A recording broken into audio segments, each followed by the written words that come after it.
So, on the count of 3, 3, 2, 1, and go. So, the premise of this game is it's a remake of an old SNES game, which I don't think it ever got released in the United States, called Ys Mask of the Sun. It's more of a reimagining of this classic game, where it follows the story of Adol Christin, who is the main character of every other Ys game, as he ventures to a region called Celceta because he's a bit of a wanderer and loves to adventure.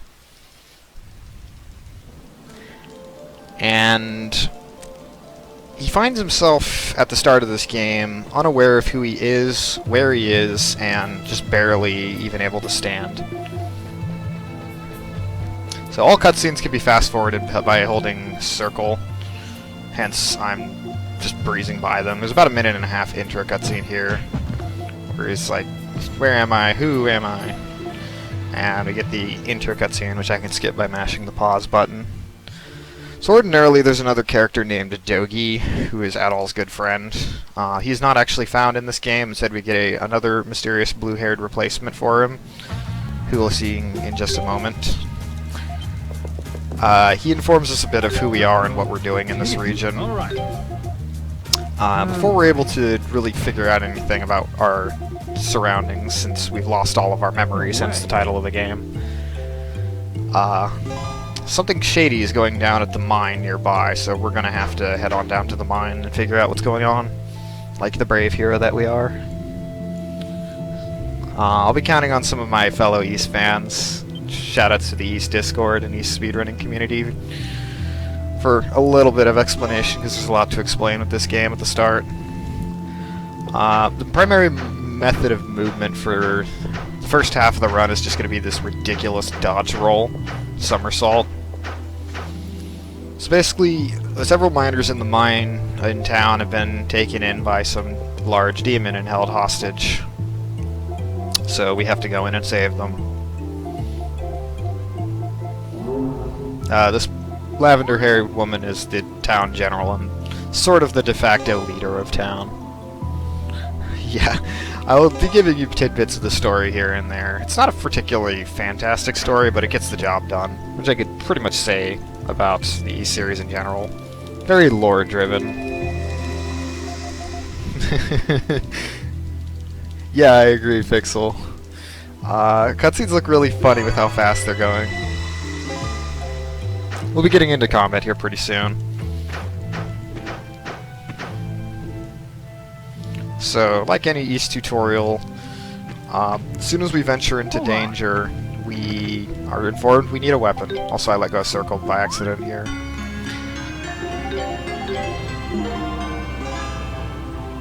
So the first thing I'm going to do is equip the short sword and de-equip my armor, because I'm not at a very strong, high risk of dying.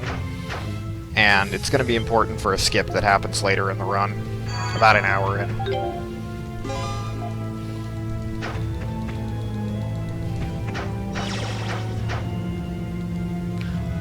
There are actually no princesses in this game, I don't think.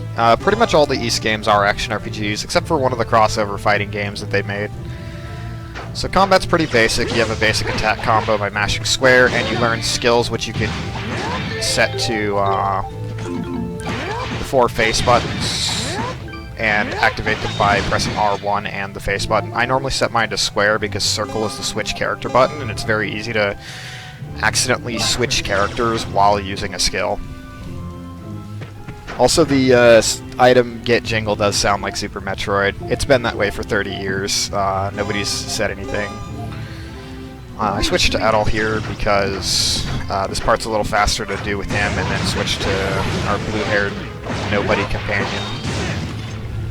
I'm going to be spending most of the first half of the run playing as Durin, the blue-haired guy, who's actually white-haired, but it comes off as blue.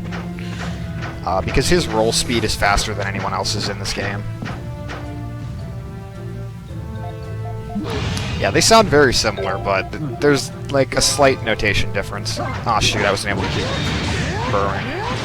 So I'll focus on the other guys. Ideally, I want to hit the big one with several rising slashes so that he doesn't burrow underground. Come on now. Oh, So we'll be switching over to blue-haired guy. I'll just call him blue-haired guy. He's not anywhere close to my favorite character in this game. And the main purpose he serves is to roll because he doesn't do much damage. So we're going to do the first skip of the run. By going into the memories menu, I'm setting my support characters to have a default position, which if you go close enough to this gate, it sets your supporting party members to a position behind this gate. This is the only gate that this works on in the entire game, but it saves about 20 seconds of having to go and get a key and view Duran's unique action tutorial. I haven't mentioned unique actions, but the first half of the game, Adol's unique action is... Come on. His unique action is just looking at memories. He gets a more useful one later. Duran's is unlocking locked chests. So I went to get that Rotodroplet for a skip later. This is the first boss. He's a really solid tutorial boss for explaining combat in this game. So, combat's pretty standard attack, and I want to time my guards just before the attack connects, so I get a flash guard. I take no damage with flash guards, and all of my attacks do miniature crits. And I also have a finishing skill, which I can activate hitting L, or L1 in this case, because I'm playing this on a PSTV. And, yep, he's toast. As I mentioned, I'm playing this on a PSTV, which is a home console version of a Vita. So you can play any Vita games via the PSTV. So we saved the miners, and now it's time to get our reward by venturing a little further into the mine. Stupid early stun raid. Who knows? Stun raid is a piece of RNG. This is just a little tidbit of the plot here. So now we get the Silver Wing, which is an item that lets me teleport. Thankfully, most East games have the ability to teleport, and they give you access to them very quickly. Oh shoot, I'm dropping frames. Might be the RTMP server. So I'm warping to the entrance of the mine here. I can only warp between monuments of like shape and color, so it's not as useful yet, but we'll get the ability to warp between any monument in the game pretty soon.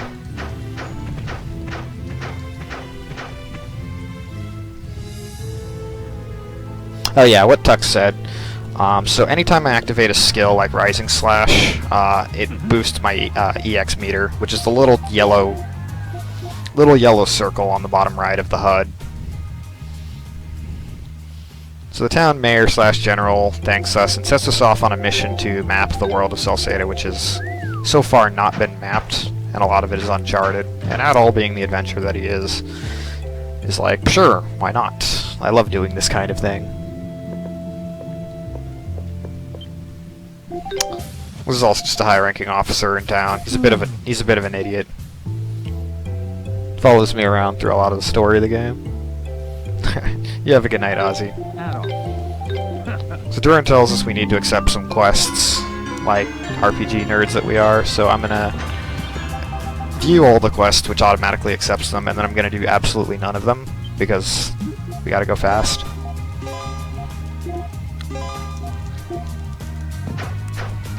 I really like the town theme in this game. It's really catchy and has a lot of horns and flute.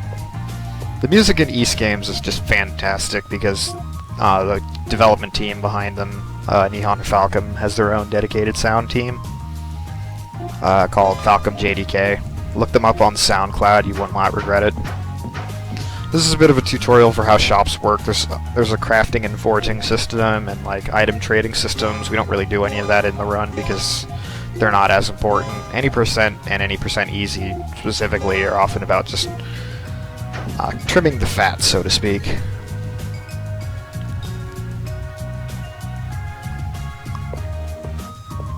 PSTV is actually slower than doing a run of this on the Vita, but Vita capture cards are significantly more expensive than just buying a Vita and then buying a PSTV and then buying everything you need to make a PSTV work, because you have to get like an HDMI splitter and everything. So normally I hold circle to skip through things, but right here it's actually faster to mash circle. to get past tutorial prompt text. There's a nice convenient minimap at the top right, which fixes one of the problems that the previous installment in this game, East 7, had, which was difficulty in really fully telling where you're going. It's a much better map, and I actually look at the map more than I look at where I'm going, so sometimes you'll see me run into a corner. So I hit that warp monument because I'll be teleporting back there about an hour into the run. A lot of this game is routed out so that our movement is as optimal as possible.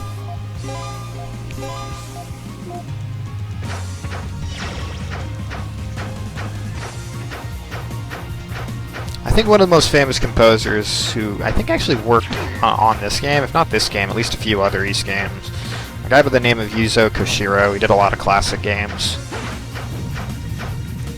So we're not actually going to be fighting most of the things that we run into for a while. Admittedly, it's a bit of a down section after the first dungeon, venturing off to the next dungeon, but it's okay because lots of cool stuff starts to happen.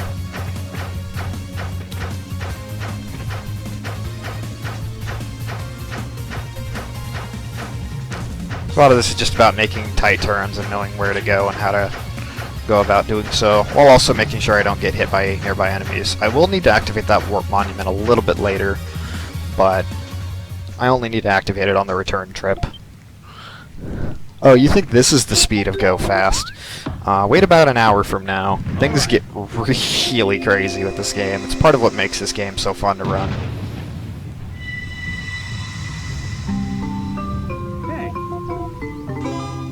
So this is a bit of a thing teaching me about memory fragments. Memory fragments give a small stat bonus and a lot of insight into the story and lore of this game, but you know, story and lore are not as important to me right now because speed. So I hang around the edge there because it's faster to roll than it is to swim. It's slightly faster to go from a roll into a swimming stroke into another roll. So I'll do like that right there.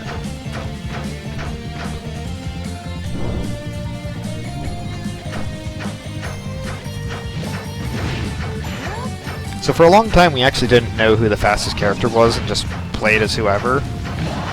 But a couple of months ago I came in contact with the Japanese, at the time, world record holder and discussed some strategies for this game. And it was really nice because this game had been fairly inactive. The only other runners had been 3 Japanese runners, myself, and then a runner from the Faroe Islands by the name of Oblimix.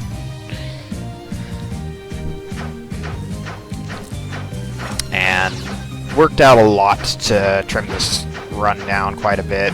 Recently, as recent as 2 months ago, came up with a few glitches which save a total of about 15 minutes. And it's actually really cool when you have a game that not very many people run just kind of finally come together and find all sorts of time save, which is why my initial estimate of this game at 3 hours and 15 minutes is now cut down to 3 hours flat. So this dungeon, or this forest here, is like Lost Woods. If you don't know where you're going, you keep winding up at the entrance. The trick is the white flowers, which are the cue for where to go next. The correct path is east, north, northwest, southeast.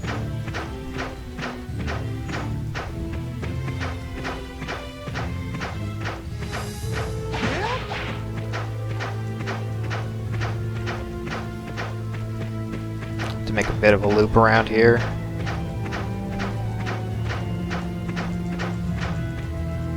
It was great. So I ran this game at RPG Limit Break 2017, and literally less than a week before the marathon happened, a bunch of new skips happened. And we did not fully know how to incorporate them into the route for a while.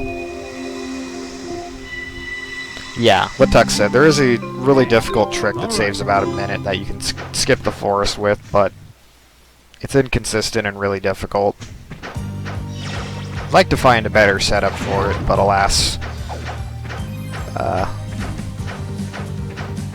It's like a very small frame window, and if you mess it, you basically would have to reset, because I'll get into the details of how some of the glitches work later, but there's a glitch with how your characters end up dying and reviving them and respawning them, basically.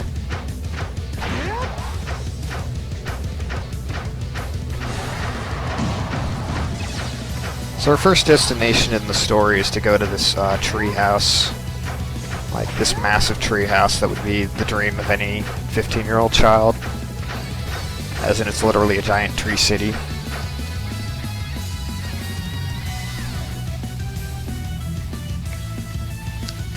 So, as soon as we enter here, which is a place called Komodo Village, as it says so, the village guard immediately sounds the horn because you suspect Adol of being up to something. This is the village chief's daughter. Her name is Karna. As you can tell, because she has a character portrait, she is important to this game.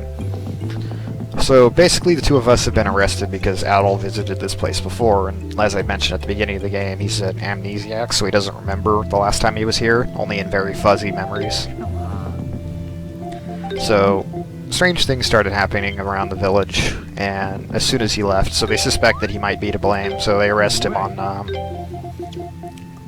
charges that he might be up to some sort of conspiracy. So, they didn't tie the ropes very well. So we get to the one little stupid stealth section in the entire game. Yeah, I mentioned that, I mentioned the little, the detour at the beginning of the run. So I want to make sure I don't end up running into the line of sight of any of these guys. It's pretty lenient, so I just take tight turns around the bridge here. Leave it to me. So this is the first full-on playable flashback in the game. There's a couple of them. I like the way this game looks. It shows the power, how much power we actually could get on a handheld console with the Vita, because this was like 2013, and it's a very lush, vibrant game. So I have to go around activating plot triggers by talking to specific NPCs in town to gain information on what all's been going on. Obviously, Adol is not responsible for the mysterious things going around town, which is specifically strange people have been seen around the town and others have gone missing.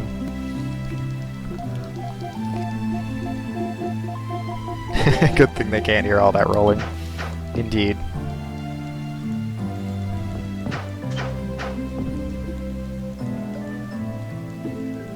We used to think you had to talk to everybody in town, but it turns out there's only very specific people in town you have to speak to.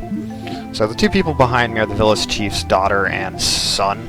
The son actually went missing after this flashback took place, so that's part of what I'm figuring out here. And the son's name is Remnos. So once we talk to everyone, we get to check out his mad harp skills as he plays Dragon Force on a harp. Fast forward cutscenes are great. I wish more games had this kind of thing. I wish games had cutscene skip, but if I had to settle for second, I would definitely pick fast forward cutscenes. Find the plot triggers.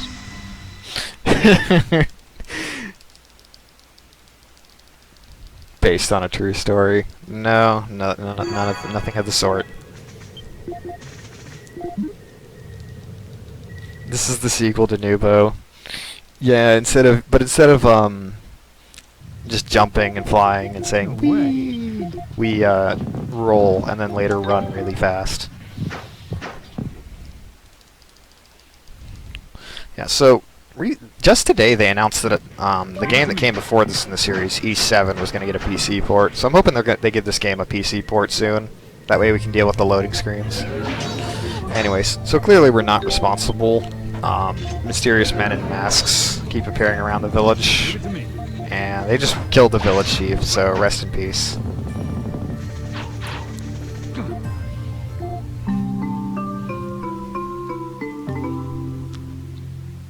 I'm just kidding. He was just knocked unconscious. So we need to find more about the mysterious men in masks. Jano, my good friend, good to see you. Shoutouts to the Deer of Time Loss. There's a reindeer that stands right near where I come out of, and I often end up rolling into it and wasting time. So I call it the Deer of Time Loss. It's a bit of a tradition in my runs to waste time there. Not one that I do on purpose, but I always give thanks whenever it happens.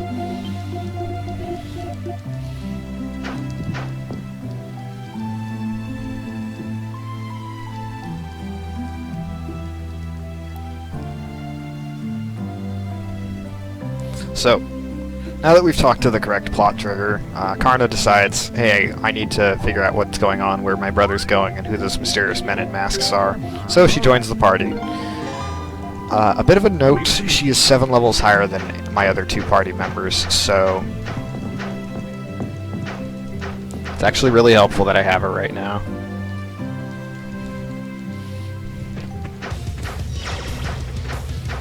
And she will be doing the majority of the work in the next dungeon. Although Adol is the main character in this series, his usefulness in this game is basically the bookends. He's your main character for the first dungeon and the very, very end of the game. He will see a lot of use against the second dungeon's boss as well, though. But for the most part, because he's the starting character, he also comes with the weakest weapon. And it's generally not practical to go out and spend money to buy weapons, because money is pretty tightly routed into this game. So we just basically pick up new characters and use their default weapons.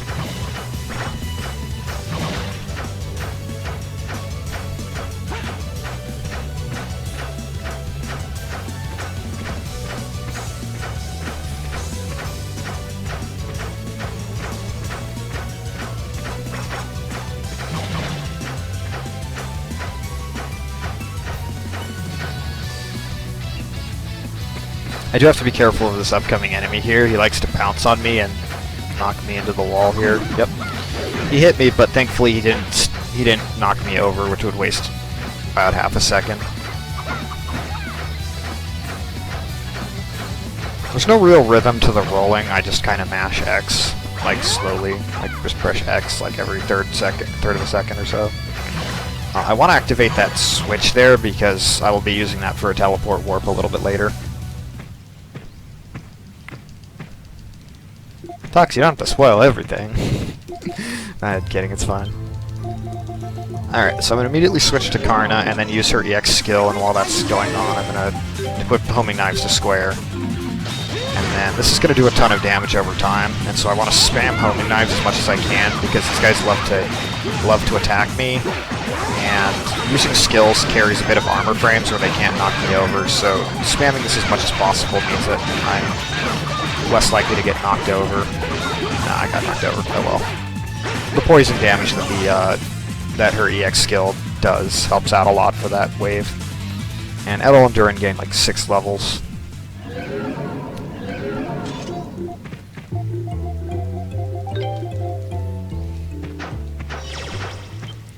And this is here to introduce us to Karna's unique dungeon action, which is to knock over suspended objects. In this case, a giant... I want to call it a cocoon, but I'm not really sure. This is the bug dungeon, if you haven't figured it out already. So, switch back to Rolly McRollerson. I'll just call him Fred Durst, because that's all he's good for. Is rolling.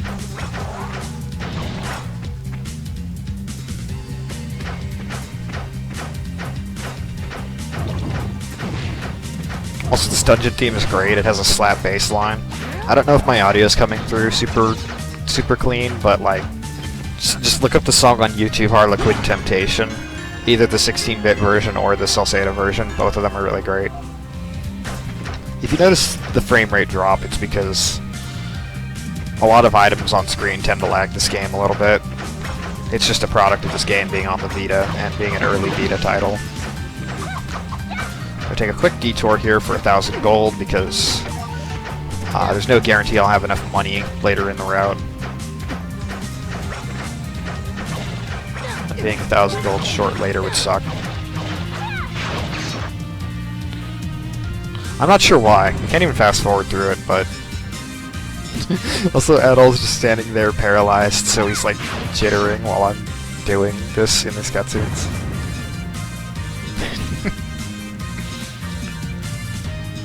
Leave it to me.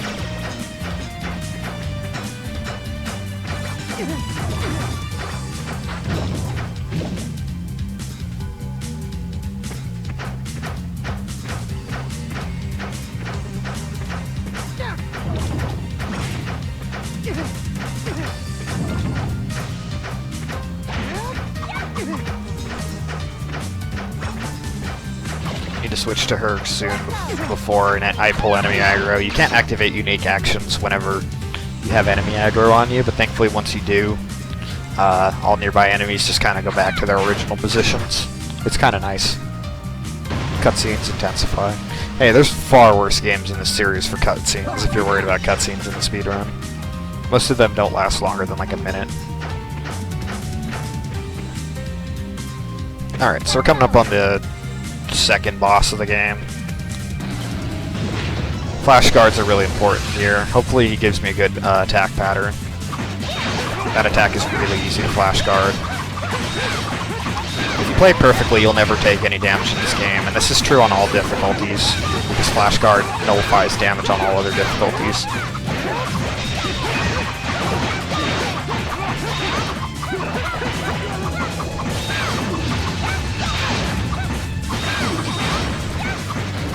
Alright. This game's combat's very similar to Tails. Okay, so I want to switch to Adol here, and then while this is going on, I want to just spam the ever-loving crap out of homing knives. Dealing damage increases my MP meter faster, so it's basically best to just spam the heck out of any skills that I have. Okay, so I have enough to finish him. If I activate that any earlier, I can lead myself to, Adol's attack will infinitely knock him in the air, basically doing no damage and rendering the whole setup useless. So that was actually a really solid boss fight.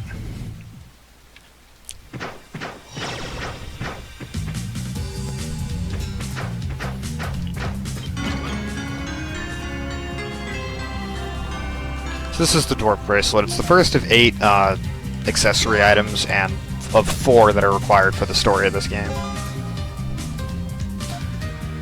If you've ever played Final Fantasy III, or really any Final Fantasy Mini, the way it works is it shrinks you down and you can venture into small crevices, but the trade-off is you take a lot more damage from bigger enemies and you move slower. You also deal much less damage. The dungeons in this game are fairly simple. They're not really very puzzle-oriented, they're more about just going from here to there, fighting things along the way. And since you don't do a whole lot of fighting, it's basically a lot of rolling.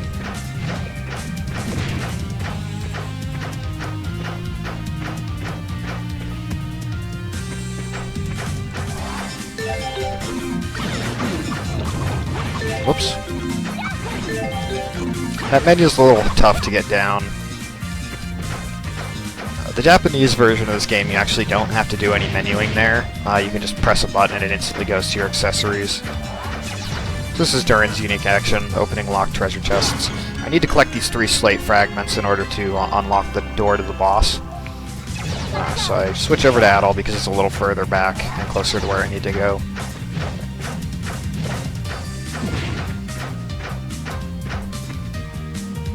Leave it to me. There's a few things the Japanese version saves, but I don't have access to that, and also,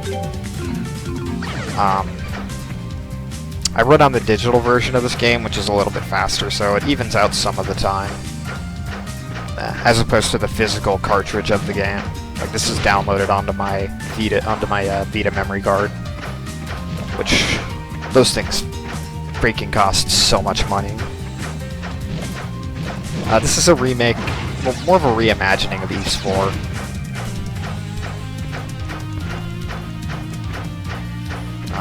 The original Ys 4 was a 16-bit top-down style game. Alright, so this is one of the worst bits of RNG in this run. Oops. So I want to kill some of these enemies here.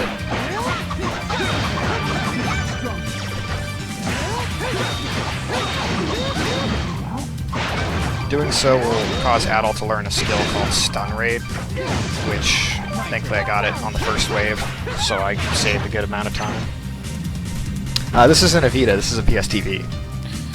But I do have a Vita, and this was one of the first games I played on the Vita, and honestly one of the first games that made me really interested in speedrunning, for reasons you'll see a bit later. But the movement is janky and the action is intense, so it made sense to me. Anyway, so I just picked up a skill called Stun Raid. It has a high chance of stunning enemies. One thing you might have seen on the first boss is there's a meter underneath any boss's health. And that is the stun meter. When that fills up and it turns yellow, and the boss is stunned, meaning they're docile, and you can deal an increased amount of damage to them. I mainly need it for the boss of the second dungeon of this game.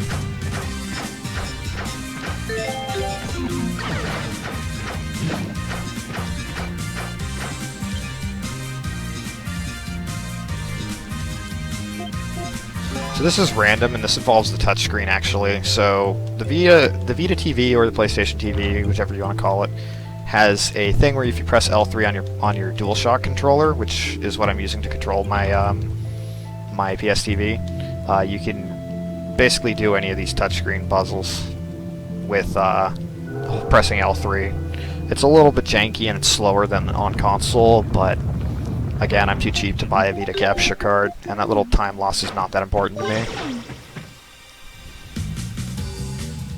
So this is Karna's brother, possessed by a dark mask, and he summons a giant hermit crab. This boss is a bit of a jerk.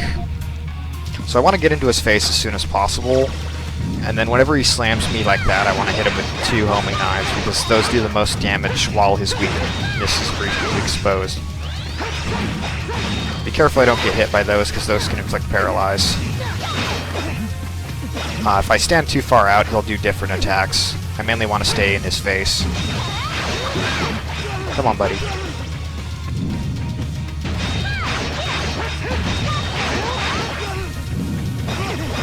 So I've played this game a lot, so I know when the flash guard timing for pretty much every early game boss attack is. Some of the later ones I just brute force it, but yeah, I don't take much damage because flash guards. After a while he's going to start rolling into the wall, which is my chance to stun him. There we go. So he can either get stunned really quickly or take 4 or 5 spins to do this. So I'm getting the slow pattern. It's kind of random. So I want to switch over to Adol here. And then once he exposes his weak spot, immediately activate his finisher.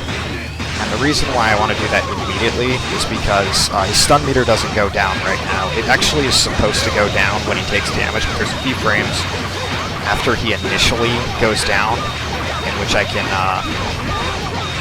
activate a finisher, and then I want to activate it again. And then this should kill him in 1 cycle. This was a very, very good fight. It doesn't always get him that fast. So that was a perfect fight. It might have looked easy, but that is far from easy.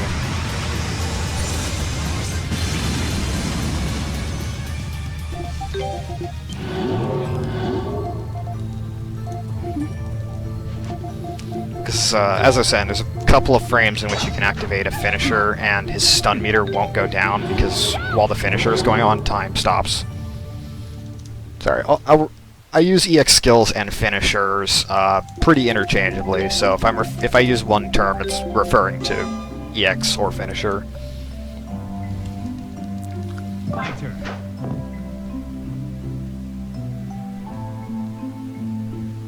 Yes, I will get Ys 8 because I love this series. Hey, I didn't hit the Deer of Time Lost today.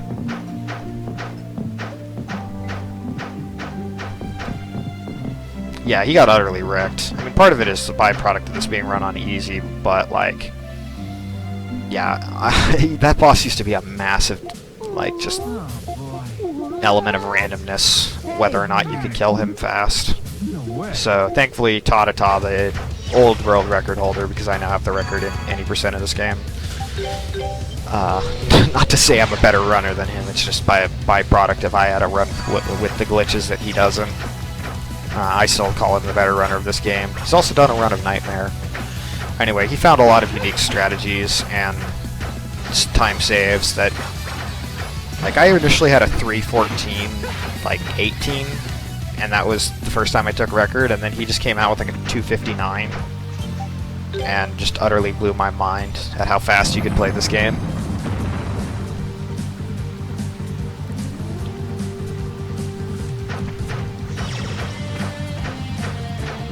Okay, I guess I'll go across the log. So you can either go to the Komodo scenario or the next scenario, which is the Cell Race scenario, which is after Misty Peak. There's a little time save there, similar to the Lost Forest. If you go the wrong way in this dungeon, it warps you back to the beginning screen.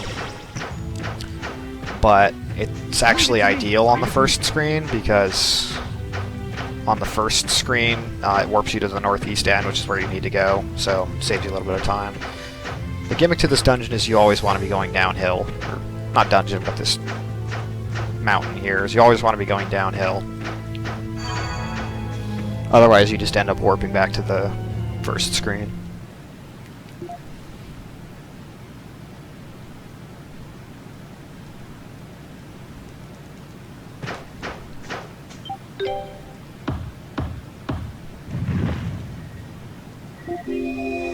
Yeah, so shoutouts to the small community we have. A lot of the tech in this game is found by a Japanese runner called Ravi. He's helped me a lot, although although neither of us speak each other's language. We've been able to keep each other in touch. Tatata, who had the record and was helping me out with a lot of tech. Tuxdev is in chat. He hasn't done a run of this game, but he's helped me out with a lot of the newer tech. Oblimix was the original person to route this game. By the way, that warp monument, if I don't get that, I could soft lock the game. So I get it then, to be better safe than sorry. So yet another village we come to where as soon as we arrive, Adol is arrested for something that's been going wrong. He's just really down on his luck in Celceta. No way. So we got a brief glimpse of what he was doing here the last time he got here. So, time for a full-on flashback. In this section we meet with the village chief, a blonde-haired, dark-skinned man by the name of Ozma. I like how his first appearance doesn't have the character portrait, so you don't initially know if he's important or not, and then suddenly baited he's an important character. Yes, the Vita can play games from all regions. I think you have to modify your memory card, though, to do so. So these are the sacred beasts of this town, which is a town called Selray.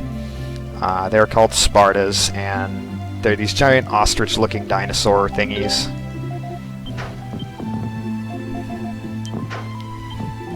And the babies are freaking adorable. So basically they are part of a long-held tradition with this village. They're the sacred beast, so... And we can also go out and ride them, which is really cool. So this is how we became friends.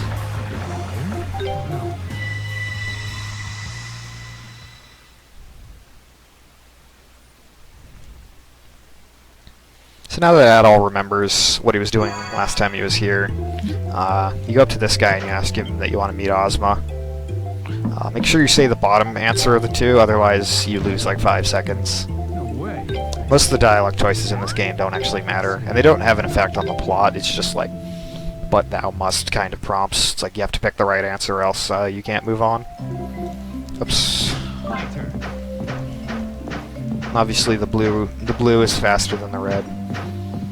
So, what's been going on in this town is the river's been poisoned, and nobody knows why, but as soon as Adol left, the river was poisoned. So obviously they think he's poisoning the river.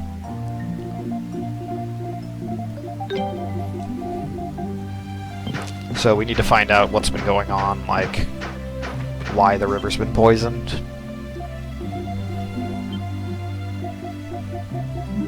So before we do that, I'm going to take a quick detour to the shop because I need to buy more rotodroplets. Make sure I sell this, which was Karna's default armor. She's not going to be using that once I get her back in the party. Spoilers. So I got those two. One is basically for safety purposes.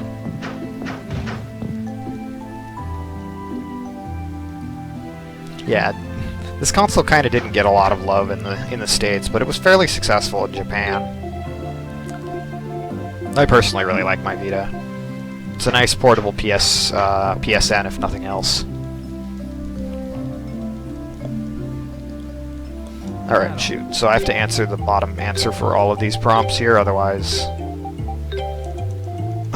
Durin shakes his head and asks me the same question. So Ozma reveals what exactly is behind the river being poisoned.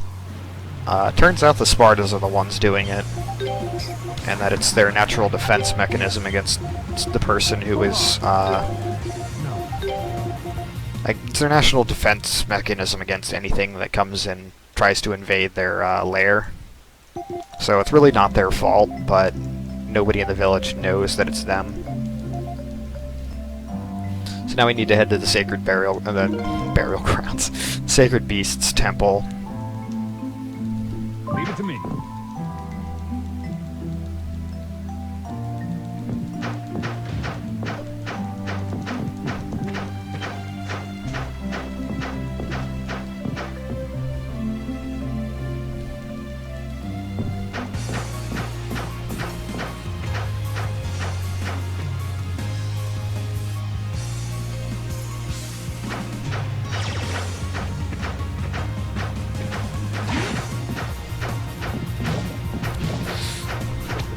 Well, the enemies, thankfully, are really slow to attacking us, so it's very infrequent that enemies actually get in your way.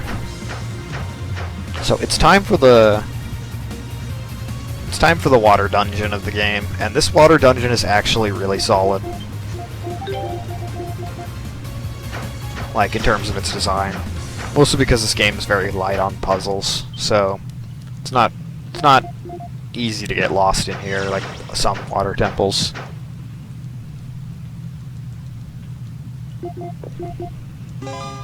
So this is Ozma's unique action. It's actually really bad if you think about it. He can break holes in the wall underwater, which isn't that impressive considering you get the ability to do basically that later in the game, but just above water. But Ozma's cool. It's a shame. I'll explain why it's a shame. This ability is fairly expendable, actually. Leave it to me. Leave it to me. Yeah, hopefully one day they'll port this game to PC. They're going to be porting E7 to PC, and I know runners of that game are looking forward to being able to play on a PC. Also, the dungeon theme from the Ancient Burrow, the previous dungeon, also plays here, which is nice to get a bit of a reprise.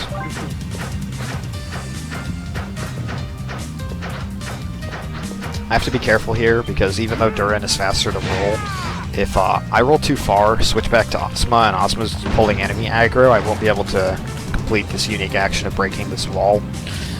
And if I can't do that, I can end up wasting over half of... I could waste half a minute. Yeah, I hear EC puns all the time, don't worry. I'm used to them. I've built up an immunity over 2 years of running these games. Leave it to me.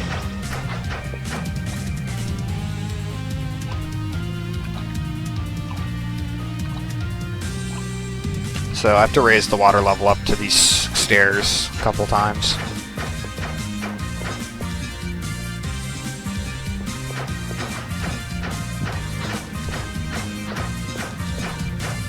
Leave it to me.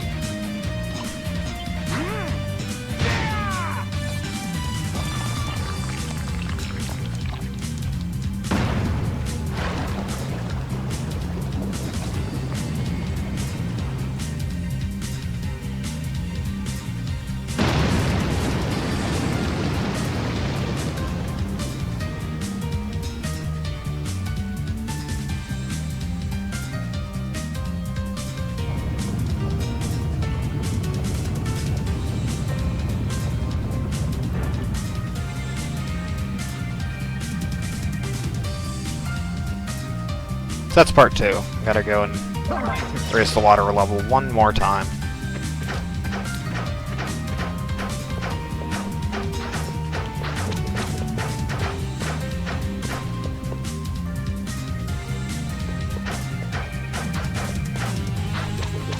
A brief note, so ordinarily in this dungeon you would need to grab slate fragments to open the boss door like you did with the Ancient Burrow, but because of some new tech we don't actually have to do that anymore.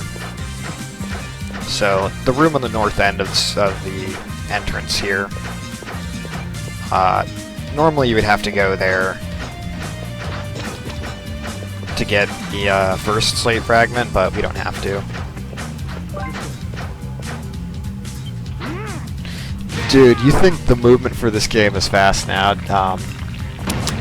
Have I got a treat for you? Like, stick around about another 45 minutes. Things get faster from there. It's pretty cool, in my opinion. But yeah, the ability to roll is really nice.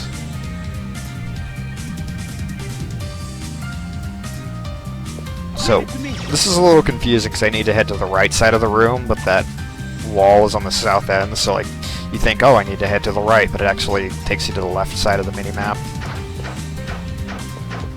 Oops, I wasn't necessarily supposed to activate that warp monument. So I want to start off this fight with Ozma. This fight is really easy on just about every difficulty.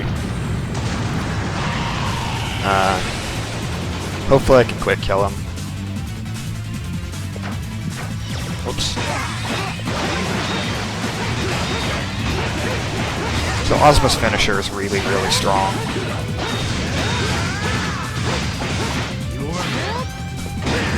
Hopefully I can finish him before he goes under. There we go. That's good RNG. Sometimes he'll dive underneath the water. Going fast is cool.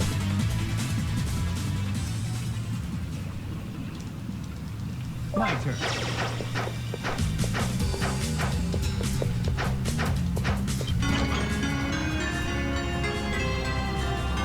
So this is the Hydra Scales. These break the game in some ways, actually, and I'll show you why shortly. So, at the beginning of the run, I took off Adol's armor. The reason why I took his off and not Durin's is because he has lower HP, and I'm going to be intentionally causing Adol to die. This is for a spawn-related glitch, so equip the Hydra Scales to be able to swim underneath here.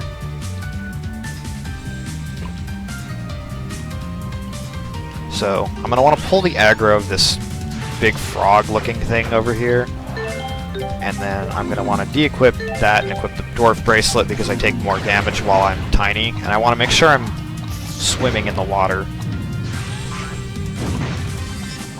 Alright, so Adol's dead. That's good for the setup of this trick. Head up over here. I want to manually switch him to the first position, and then use a Rotodroplet. So now he's suspended underwater. And then equip the Hydra Scales, and then now I can actually swim out of the bounds of the map, so long as there's water nearby. And so this has actually gotten me to the very end of the dungeon. Like, you're not supposed to have access to this room until you're basically almost done with this dungeon. So what I'm doing here is just getting a little bit of EX meter.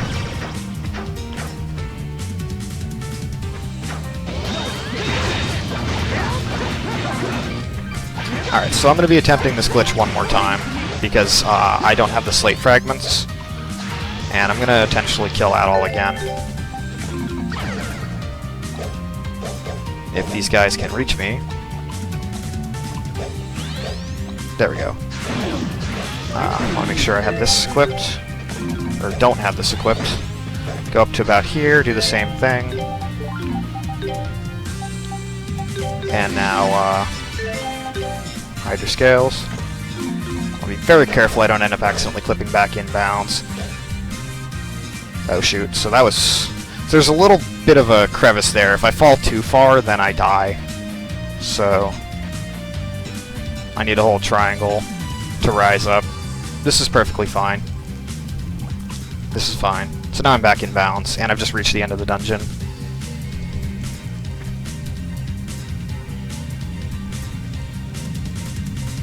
Thankfully I'll get a full health refill as soon as I start this next boss fight. And this is the worst like fight in this game.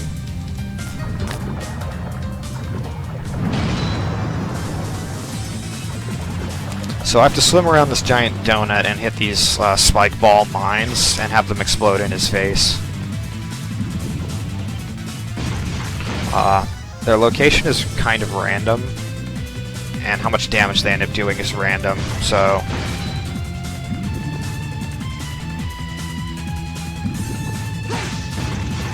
So that did like one hit.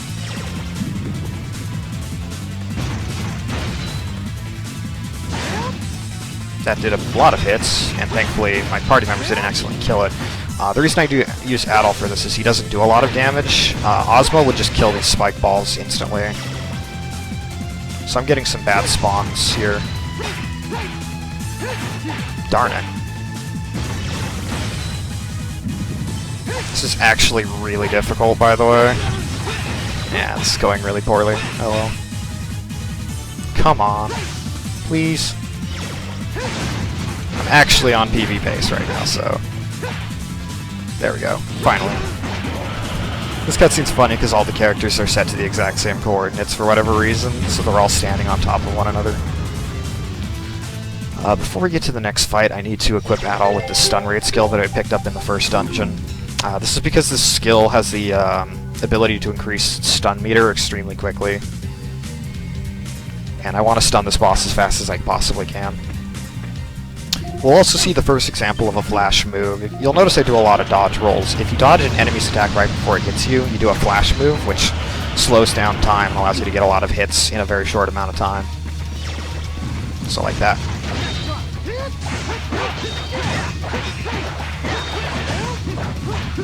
So get flash guards for the extra MP.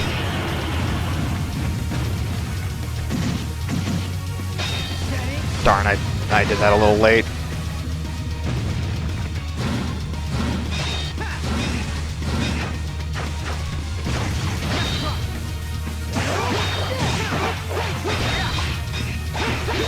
I practiced this boss a few times. Oops. Okay, this is good. So now I can just use Ozma's finisher, and this actually does a ton of damage to this guy.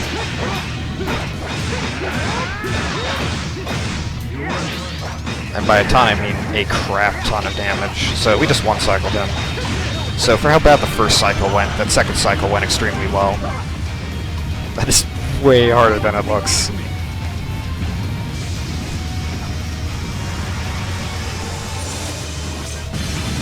Alright.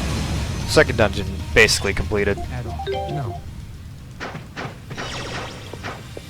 So one of the things you saw in the cutscene is this little baby Sparta with a pair of knives in its back. So we decided to patch it up and save its life. But we are in the heart of the Sacred Beast's lair, and they are not happy that we're here. Thankfully the baby tells them, hey, these guys are cool. And now the real person behind everything comes out, and it's this big guy here. So he's the one responsible for disturbing their lair.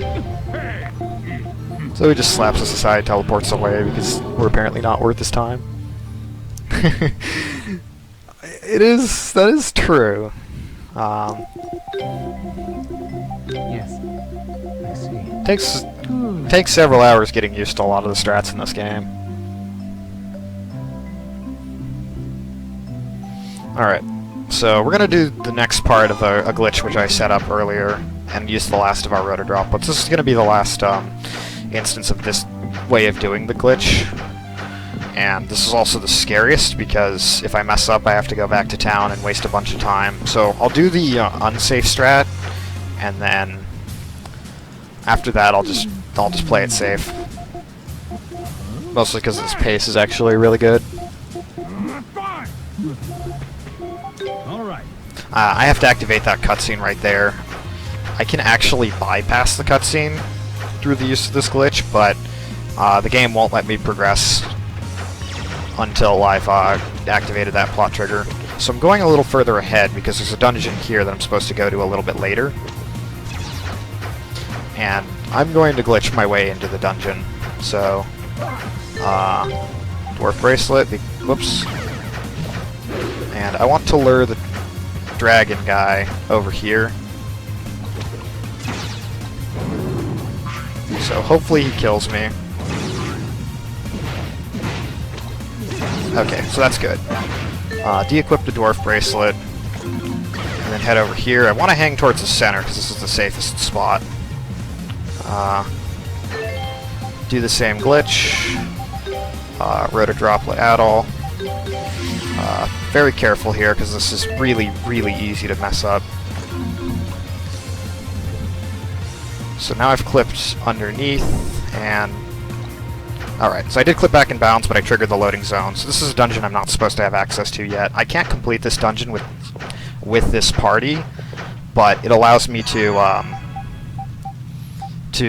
warp out of here, and I can warp back into this dungeon and throw the whole chain of events of this game out of whack. This ultimately will end up saving about 12 minutes. And I'll give context reasons as to why that works later. But yes, sequence breaks. The glitch only works underwater because they coated water underneath the floors. Anywhere else, it's just a bottomless pit, and if you fall far enough, the game just realizes, oh, you've glitched the game too far, and auto-kills you. Tux, you call the glitch spelunking. I just call it that because you call it that. So, now back to the normal story of this game.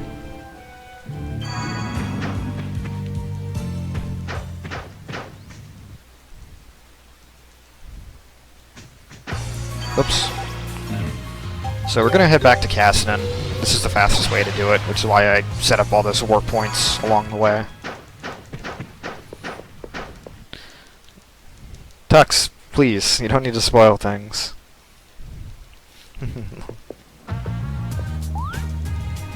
Yeah, so we'll be getting Karna back. We need her to complete the dungeon. So Griselda normally pays us for exploring the map enough, so we'll just automatically visit her and get 4,000 gold, which, again, money in this game is actually routed pretty tightly. I like the land shark name for the glitch, too. We don't really have a name for it because it's pretty new and not a lot of people run this game. But... Alright. So if you're ever wondering the question, if you're not used to you're not used to speedruns and you think to yourself, how on earth do glitch hunters find these things? The answer is by accident.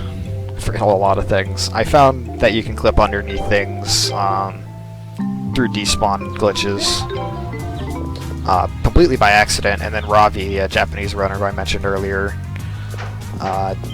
found that basic setup, which Tux, myself, and Ravi all coincidentally found a way to implement it in the run. So I have to do 2 quests in down here. The first quest is I have to accept these 2 kids' scavenger hunt and find 5 golden nuggets around town. Whoops. But their quest is stupid, so I'm just gonna forfeit. And that also says the best line of voice dialogue. Aw, darn. He either says didn't make it or I failed. Which, it's funny, they actually paid some pretty decent voice actors to voice lines in this game, but there aren't very many voice lines in this game. The second quest that I actually have to do, and this one I cannot forfeit, is I have to go mining. I have to mine for all the gold ore in this mine, and if I do, I get 12,000 gold. I've been working in the coal. I've told myself I'm going to learn the lyrics to the song. I think it's Working in the Coal Mines. I know the Devo version, and then just like during my runs, just start singing it.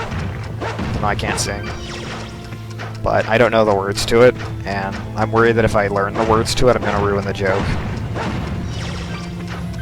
This part is a lot of boring downtime, but it's a nice little break because, I mean, honestly, there aren't virtually no breaks in this run. Like, there's always text prompts, and text goes by so fast that you can't even just hold text and go to the bathroom. It's basically a 3-hour marathon.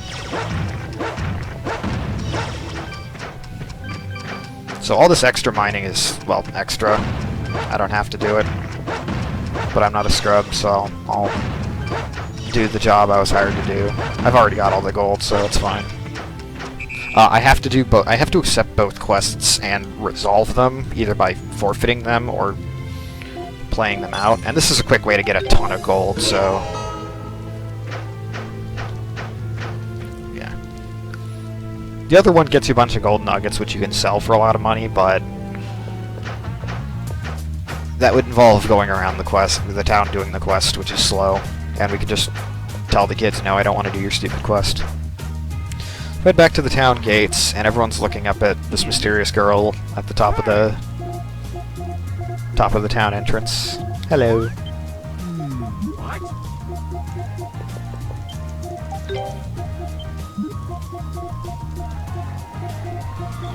So the brave general decides to climb the wall. Hug. So we're basically making a massive scene here. Meet up with our friend, who we knew for all of 20 minutes because speedruns. And so our first thing we do is we decide to get drunk.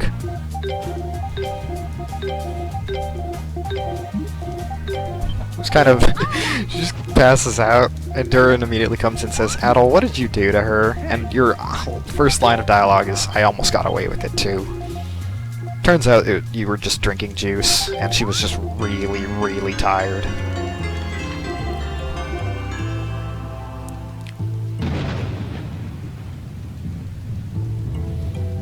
So Durin tells us that we need to go to the tower that was in one of Adel's flashbacks, which had thunder around it.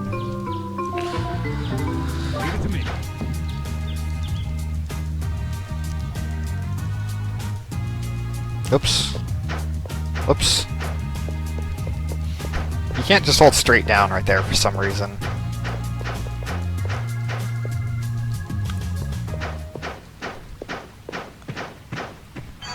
Okay, so we're gonna need to head back to the screen just before Cellray, but if I enter Cellray, it's like, it's run over, so I need to be very careful I don't make a silly mistake. This game actually does have a good sense of humor. The dialogue options give Adel a lot of, like, just a little bit of, like, a lot of witty lines. Just a hint of sarcasm to it. Exceed, the localization team that does this game, did a really good job with pretty much all the games they do. They're one of my favorite localization teams.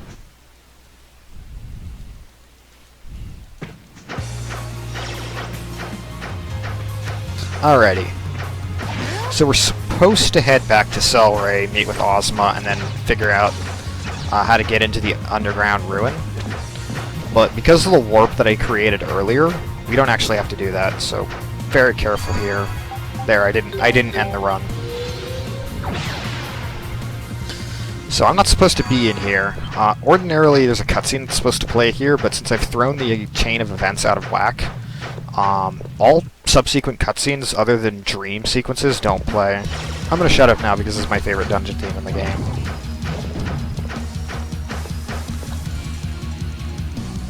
And it only plays in this dungeon, sadly.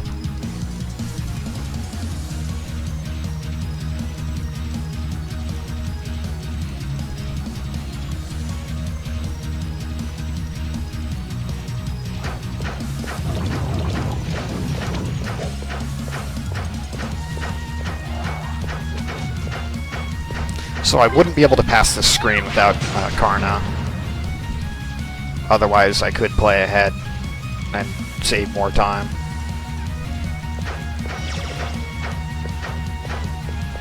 Hello, Mathematical. So I'll demonstrate this if I can. There's a glitch here where... Okay, so you can enter this loading zone while big. It doesn't actually save time right here, but it just looks really funny. There is another point in the game where it does save time, but it's tighter, so if I mess it up there, then it's just not worth it to go for it. It only works on some of these holes here, like not very many of them.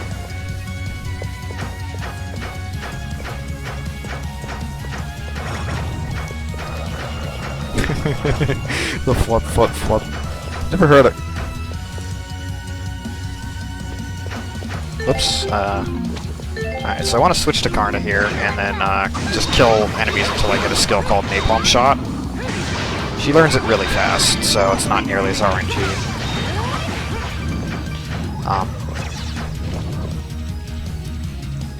So this boss is actually a royal pain in the butt.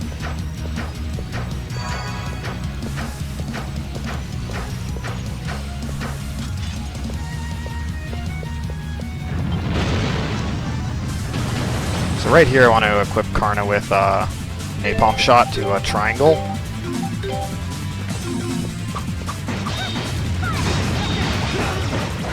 And try and hit as many of the legs as possible. I also need to watch my flash guards because if I mess those up, I can take a lot of damage very quickly.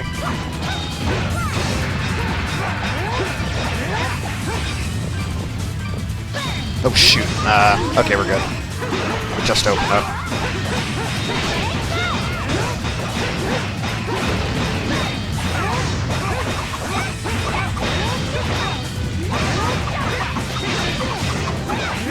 Really want the flash guards here to do as much damage as I can to this guy.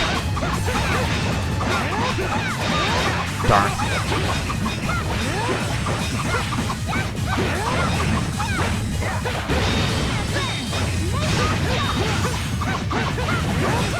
The flash guards give me both the MP I need to use the very high costing Napalm Shot as well as the mini crits that I get for it.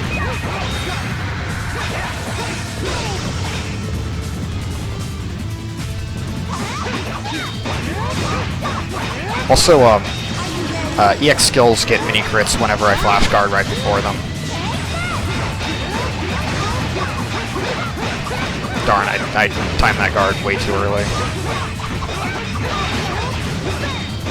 This fight used to take much less time, but with the changes to route, we don't get the attack bonus, which I'll explain the attack bonus later.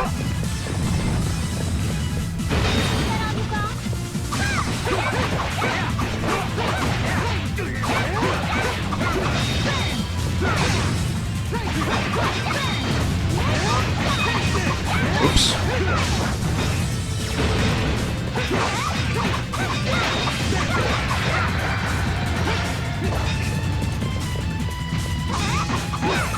Alright, so we got the last of it. Now I'm just going to go into desperation mode, which makes it really, really hard to hit him. Alright. So this will hit him in the weak spot.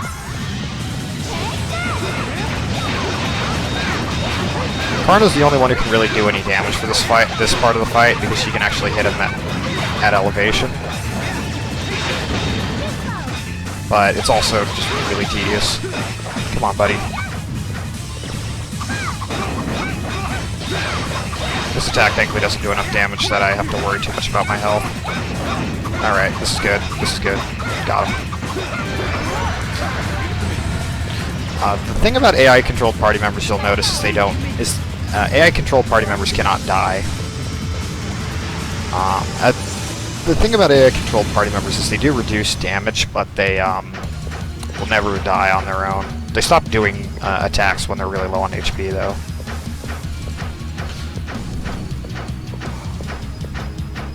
So since we sequence broke this game, there's supposed to be a cutscene that plays here that shows that we find a gravestone marked with Adol's grave. And they mentioned the Mask of the Sun, which is buried with him.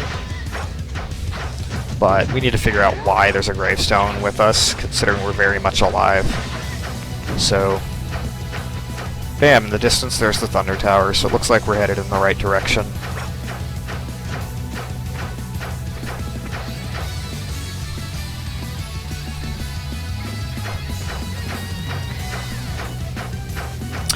The thing you'll notice about this town is it is broken since I sequence broke this game. Ordinarily, you're not supposed to go through here without viewing these cutscenes, but the game still thinks that the next cutscene that's supposed to play is the one back in Cellray, which we skipped. So the biggest time save right here is that we can go to the north end of this town. We're not supposed to be able to go through this town right now. Also, NPCs have no text, so this is me trying to talk to him. Thankfully, I can still go to the shop, which I need to buy a better set of knives for Karna. And basically just skip this town entirely. You're not supposed to be able to go out here.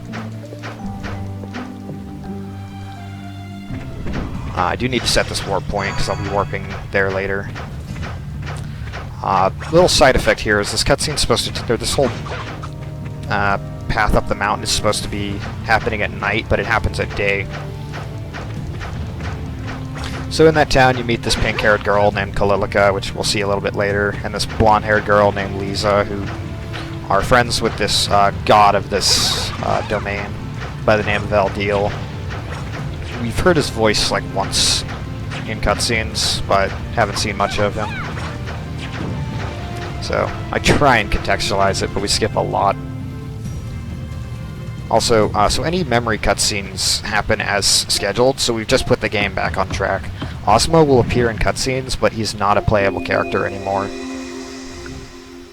So this is Eldeal, and this is Lisa. I hate Lisa for many, many reasons. But this is just here to thankfully show you that these characters exist, since I've skipped the first time you see them. So, the Thunder Tower is naturally guarded by very powerful lightning, so we're going to try and go up there, but spoilers, it doesn't work. So, the idea is to just die as fast as possible. So, we were followed up the mountain, which Karna immediately notices. So this is Kalilica. She is party member number 5, or 4 in this case, because we don't have Ozma anymore. She's token mini-moe of the group, and I'm going to be the main character that I use for the rest of the playthrough. So I need to put her in the party. I'm taking Adol out because Adol's slash weapon type is actually pretty bad right now. I'll get into weapon types here in a second, but there's another skip that I do here. So Kalilica's purpose in this section is to light these lightning rods.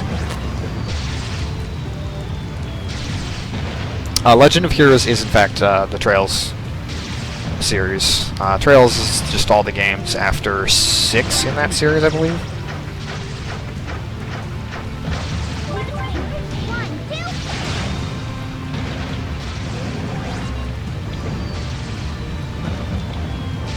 Oh shoot, this could be bad. So I need to listen to that lightning strike there before I go. And now I've just thrown these lightning rods out of symmetry. Oops, that's bad, that's bad, come on. Okay, I made it. So I just skipped lighting 2 of the lightning rods. That saves about 12 seconds. It's been a while since I've run this game, so I forgot which one I was supposed to activate, but thankfully I had enough time to make it. If I mess it up, it wastes a ton of time, so... because I've thrown them off sync, and it confuses the game. So, I can actually skip lighting this one as well through a clever little trick, but I'm not going to, because last time I tried it, I lost literally 3 minutes. Because I messed up. So there's a little pink radius around where I'm at, or where's safe. But now that I'm under the tower, I'm perfectly safe. So I set up the warp thing there so I can warp. I can use it to warp later. I actually didn't need to, but whatever. Anyway, so I'm going with Durin, Kalilica, and Karna in this party. All characters in this game have a strike, slash, or pierce weapon type, and there's a unique party bonus depending on which trio you have. If you have one member of all 3 types, your chance of getting a rare drop increases, but since we don't kill anything, this is bad. So we want to have two characters of the same, which in this case, Kalilka and Duran both have strike weapons. This increases everyone's offense by 15%, so I want to have a party like this for every boss fight in the entire game. Celceta, you can pronounce it either way. I think it's supposed to be Celceta. On my channel, a lot of people jokingly call it East Calcutta,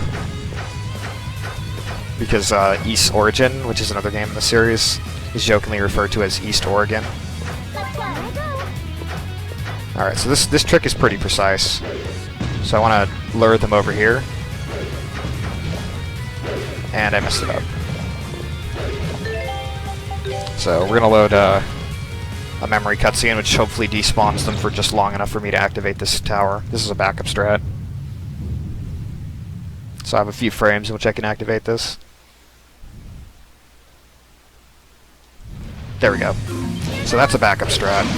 Enemies nearby will not let me activate unique actions, so I despawn them for a couple of frames so that I can activate the warp statue. It's a backup. Ideally, I lure them both to the left, and then I have a few frames in which I can activate the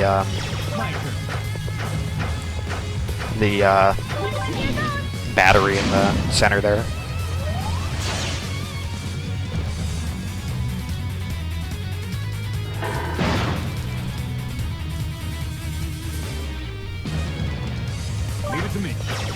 By the way, the reason I'm switching to Duran here is because Kalilka has the slowest roll in the game.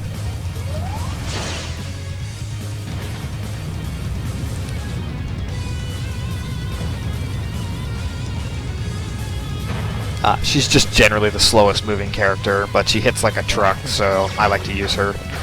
Other runners actually use Karna for the majority of the route, and it kind of becomes preference. I think Kalilka is ultimately slower, but I'm far more comfortable on her, and I have more fun playing as her, so I don't lose as much time anyways.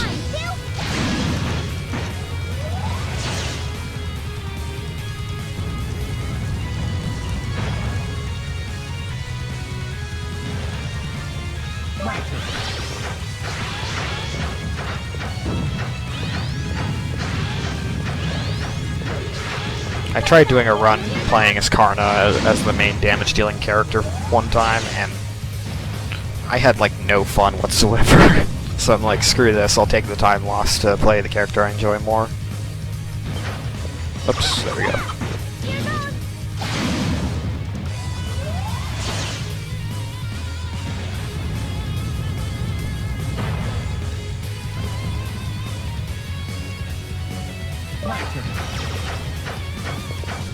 Since I'm pretty good on money, I won't need to grab any extra items because I executed those tricks perfectly. If I had messed them up, I would have to get a little bit of extra money.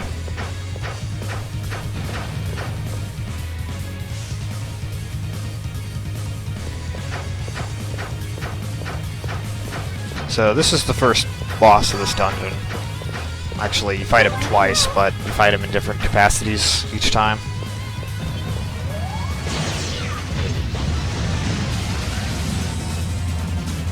So what I want to do right here is get right behind this guy.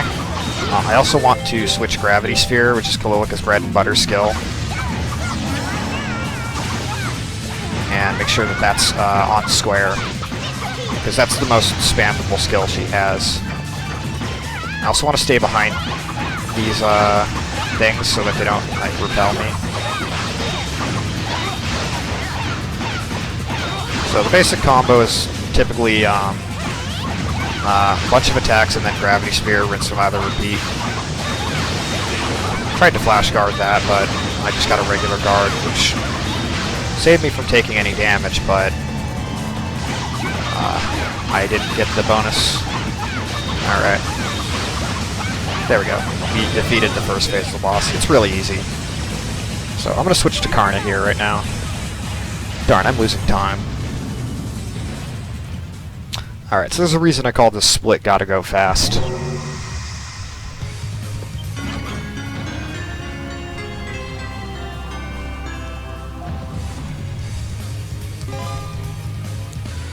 So I immediately want to equip the Gale Shoes, and now I can run I literally have permanent boost from Sonic Rush. Whoops. It's actually slightly hard to control. Thankfully you can let go of X and immediately turn by shifting your joystick. It's actually a fairly intuitive control scheme, but it takes some getting used to.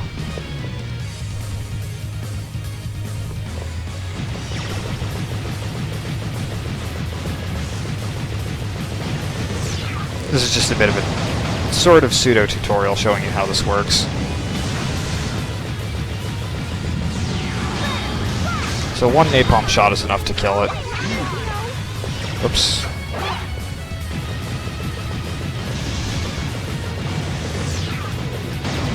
Hang over to the right here, because he'll knock me down, and I get knocked down anyways.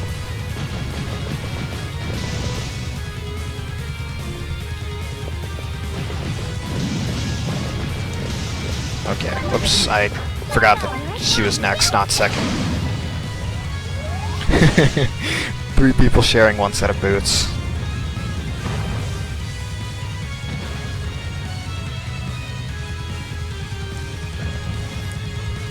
Steam has 1, 2... Okay, so actually pressing circle twice there makes me accelerate a little faster.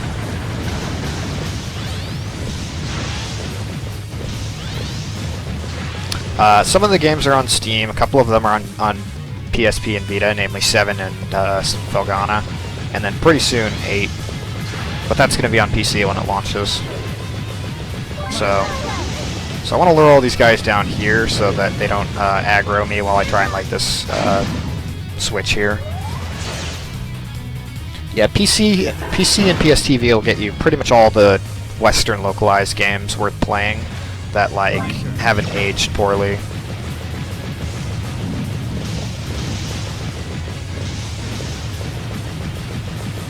But I am playing as the wrong character. As a note, Durin is not the fastest character for Gale Shoes. Karna is. She is 10% faster than Adol. It's Karna, Ozma, Durin. Or Karna, Ozma, Adol, Durin, and then Kalilika's dead last.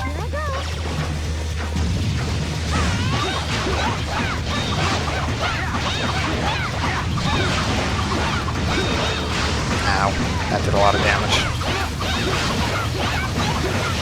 Darn. That attack can really hurt me if I'm not careful. So, I'll just guard safely.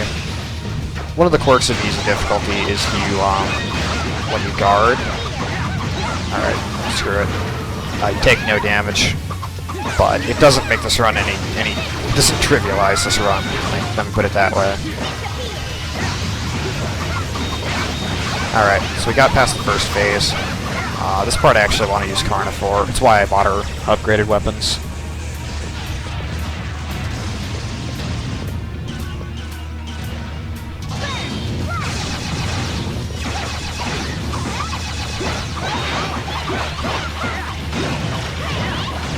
Darn.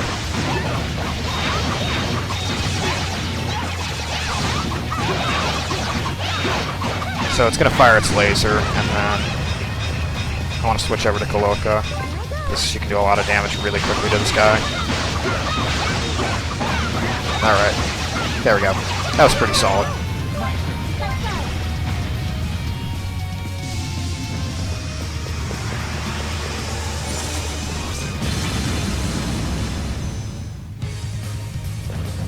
I kind of forgot where the next room was. Oopsies.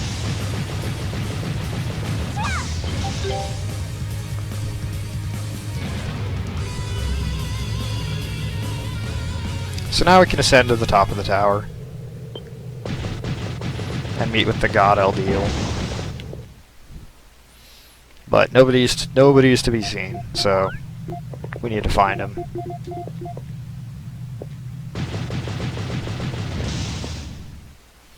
This is the first time we meet Eldeal in person. As a note, gods in the East world are not like gods, they're just really powerful beings. So, he's ordinarily a nice guy, but He has a dark form, of course. So he's about to strike us down, and asks for the Mask of the Sun, but obviously we don't have it. So his good side is able to overcome his bad side, and then he just passes out.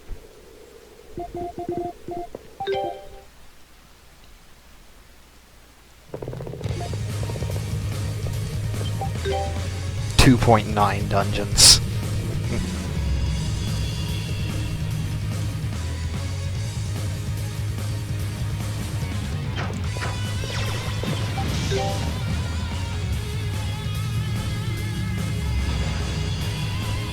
Alright, so now we can finally use the elevators that we saw at the beginning but were unable to use.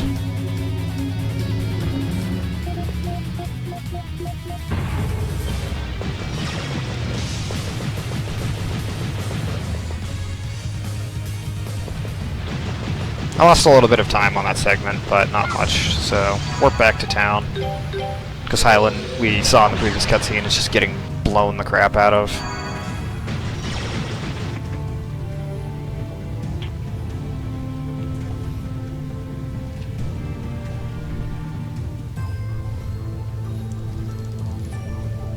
And everyone's running for their lives.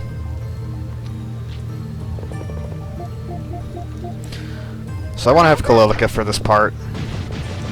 I did not have an opportune boss fight, so I probably won't be able to use an EX for this fight. Ideally, I want to have a full EX meter for this. These guys will just utterly gang up on me and make my life living hell. So I want to spam Gravity Sphere as much as possible for the armor frames that I get for it, and this is going utterly atrociously. Come on, give me enough, please. Alright, there we go.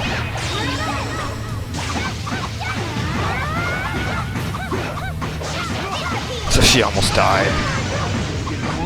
The nice thing about Gravity Sphere is it does a lot of area of effect damage, so it's good to spam it as much as I can. My turn. Let's go.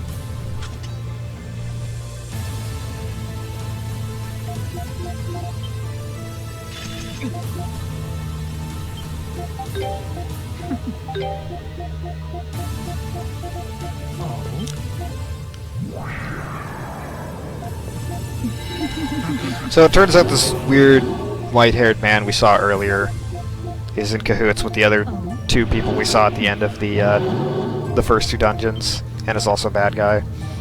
Also, Karn's brother is acting on his own free will. He's just using the mask for more power, so he's a bad guy. Bum bum bum. But because he's a nice guy, he decides that he's just going to keep moving on. He's not going to bother wasting his time killing us. Also, Darren is shady as all get out. This is one of the longest cutscenes in the game, just because there's so many after one another. Also, loading screens don't help. On the plus side, immediately after this, I get the Golden Wing, which is the name of the item that lets me teleport anywhere.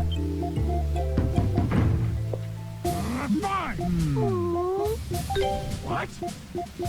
So, the other thing about this whole subplot is the main town of Kazanin.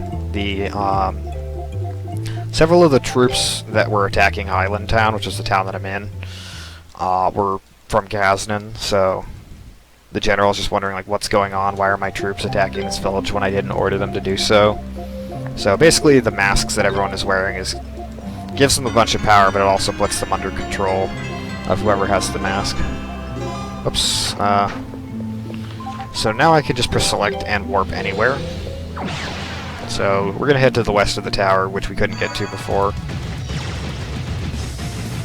There's a really cool really cool theme that plays here, but we only hear about like 10 seconds of it before we move on to one of my favorite areas in the game, Table Mountain.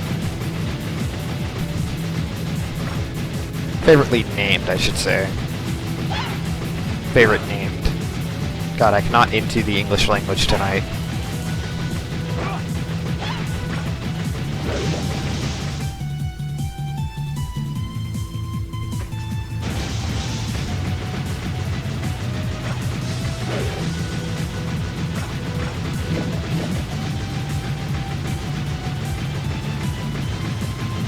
So I'm going to take another brief detour here because money is important.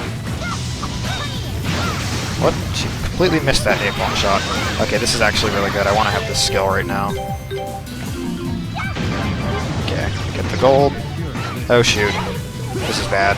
So Karna got hit with heavy, which is basically makes her run at a snail's pace for as long as she has the ailment. And the only party member that doesn't have it is Kalilica, who is about 25% slower than Karna, so I'm actually losing several seconds anytime I'm running as Kalilica.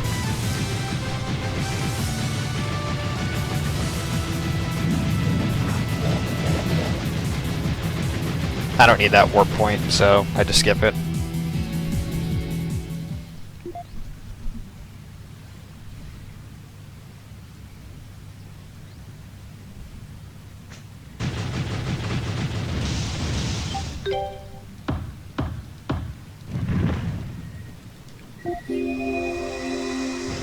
So this is the flashback that informs us of like what all is going on here and why Adol lost his memories in the first place. The dark form of Eldiel struck him down with a bolt of lightning and knocked him off a waterfall, and he barely escaped with his life.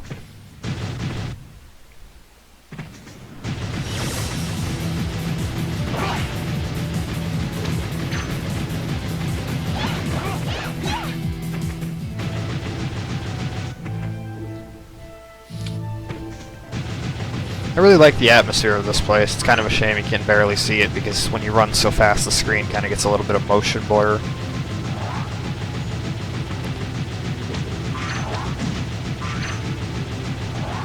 I'm going to take a little detour here because there's a warp statue here that I'll be warping to just after the next town. Best waifu in the game is coming up.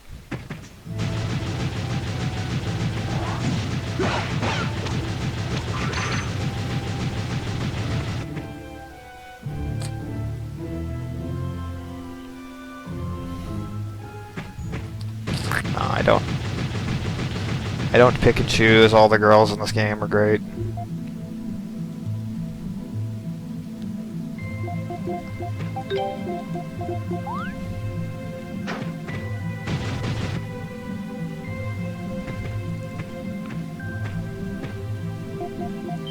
Okay, so this is Frida. She's our last party member. She's also a friend of Duran's. She's my favorite character in this game because she wields a halberd, and I have a soft spot for anyone who wields an axe on a stick, basically. It's literally a giant axe on a stick. Not really. It's just a really long reach axe.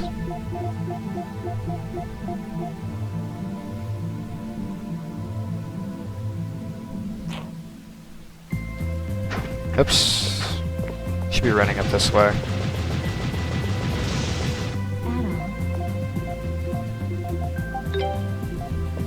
So we meet with the village elder here. He looks really, really shady, but he's actually not a bad guy.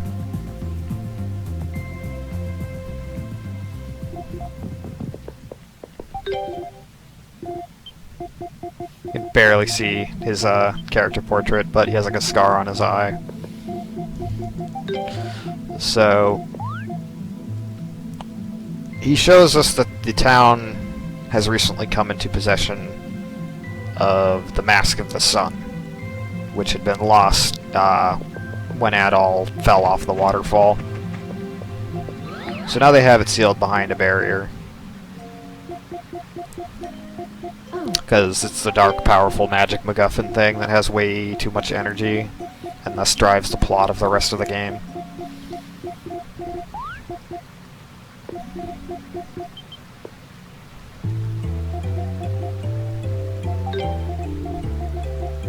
Also, Lisa comes in because she says nobody can have that mask, and just literally summons a copy of the final boss of East 3.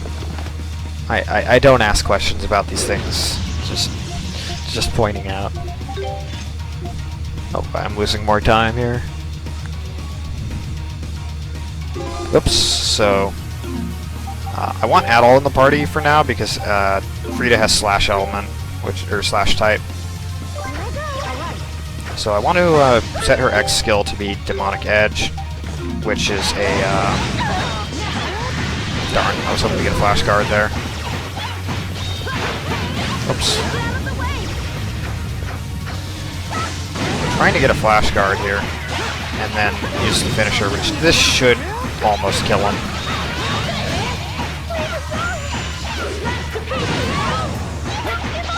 There we go. Alright, I'm slightly behind, but that's fine. Leave everything to me.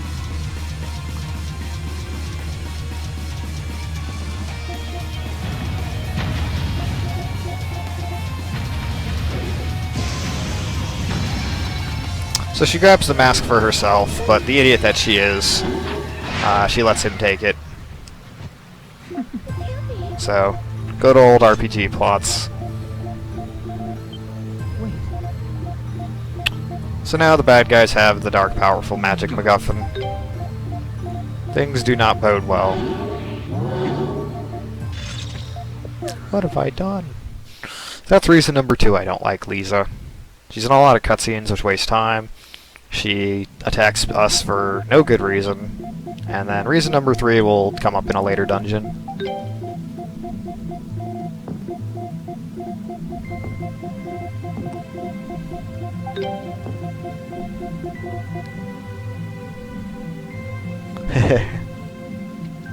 the way the syllables come out can do that.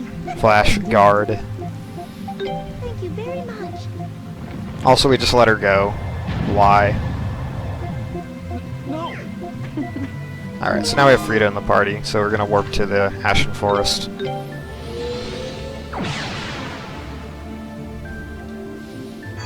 She's not a particularly fast runner, but I need to use her unique action very quickly in the next dungeon.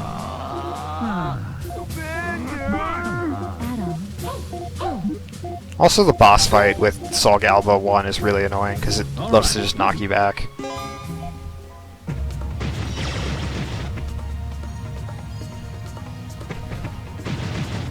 So, she can basically seal up any of these poison fissures to walk across. So, I'm going to make a quick party change here. The reason being is Karna, again, moves 10% faster than anyone else. As much as 25% faster than Kalilika. At its most extreme.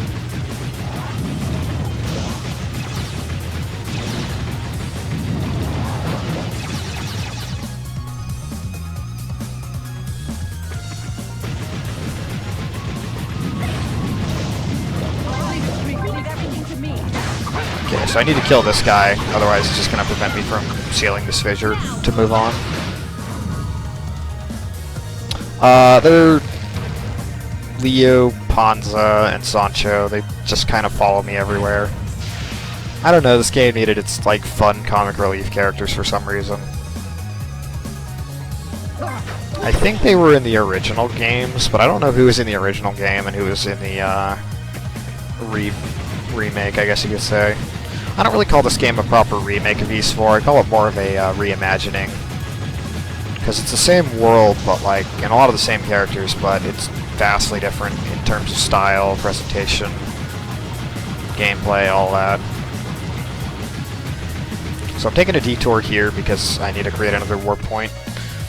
It does look like a bit of a long sidetrack, but it is worth it, trust me.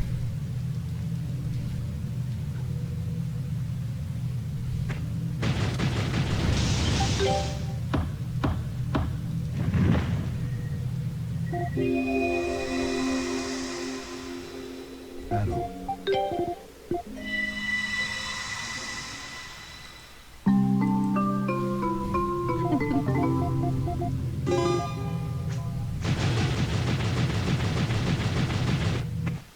I mean, yeah, this is an old game. I mean, this is based on an old game, so usually older games tend to not have as well-developed stories. These games tend to have enough plot to carry you through the game. I really enjoy them more for their music and action. But I'm just kind of explaining story like context. So it saves about a second to go south here rather than east. But I'm ultimately going the same direction.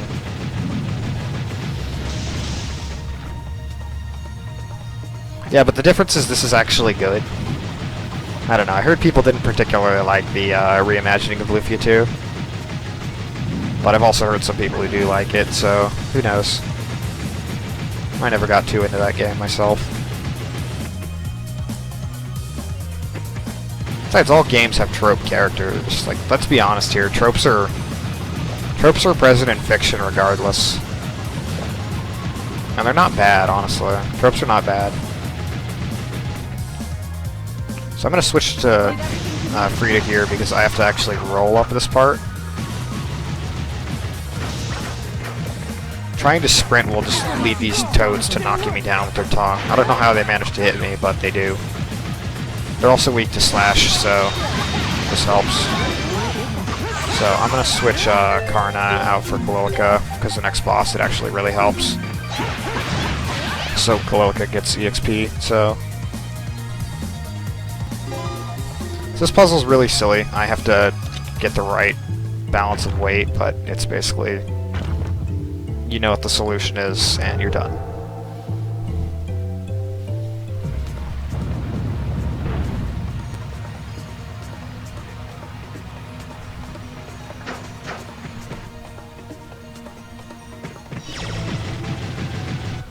Alright, so the split in my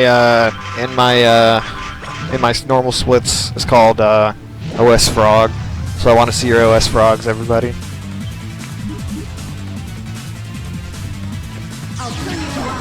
So I want to use her finisher to stop time so I can hit the boss with as many stun raids and then immediately switch back to her so that it does better damage than it would if Frida was fully AI controlled.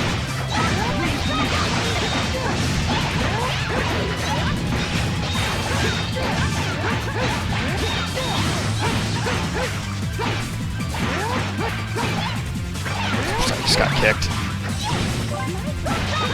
Get him while he's down for as much as I can. Okay, this is good. So she learned a skill called Thunder Spheres, which I want to set to X. These just do passive damage over time.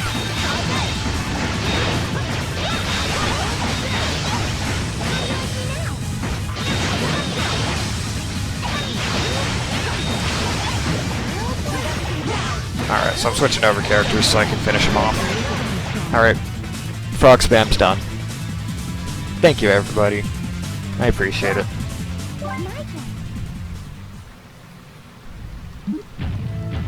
So, and it's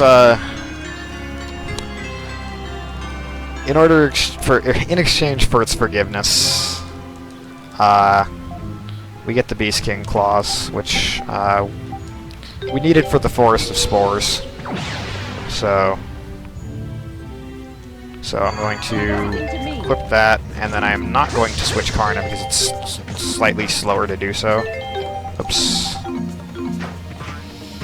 I need to watch out for what I call the weenie monsters. They look like sausage franks, and they like to shout at me.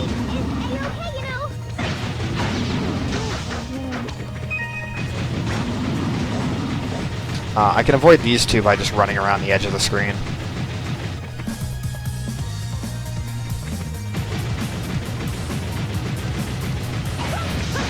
Unfortunately, the swamp slows me down, so I try and stand on dry ground as much as I can, but even still, I can't do that all the time. So put Gale Shoes back on, and then gonna grab that so that I don't enter this fight with a status effect, and then Frida's gonna do most of the work on this boss fight.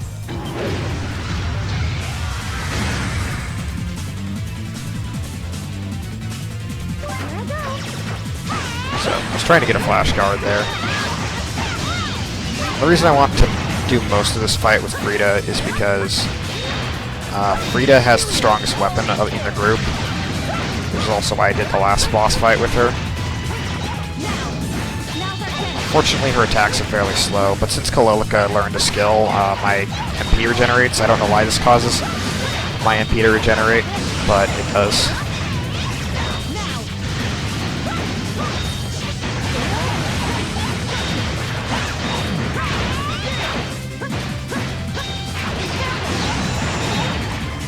not hitting the flash guards I need to. This guy's attacks are not very well telegraphed, so I often miss flash guards. So we're entering his second phase.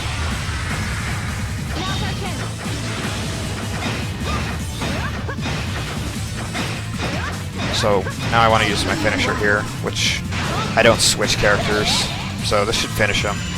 Aw, darn. Darn. So he did the charge attack. Darn, I didn't get a flash move. So I should be able to do that last little bit here. Darn. Okay, there we go. That was a poor fight.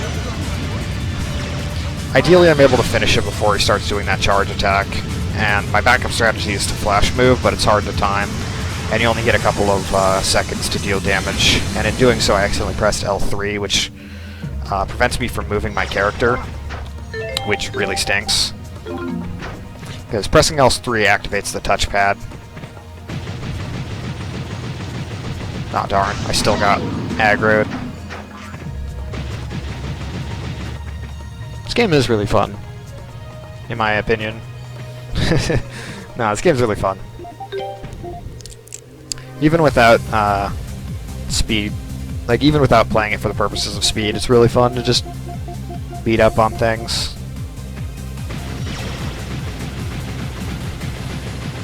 I really like this area theme.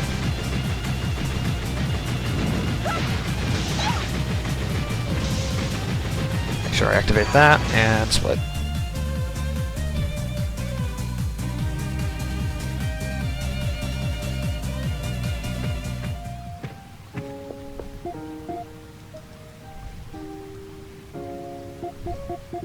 So we've reached the capital city of the ancient part of this region, named Elduke.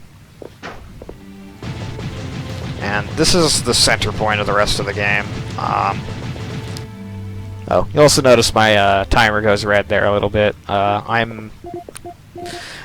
asked me to use my timer, and I'm comparing against my personal best here, so I'm slightly behind, but it's not a big deal.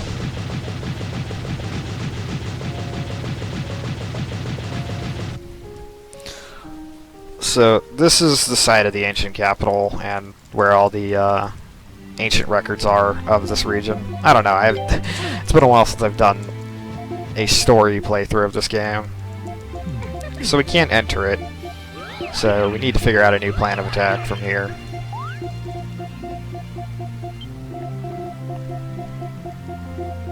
But since we've been just dawdling here for the last several minutes, the bad guys kind of just come in and knock us on our feet, or off our feet.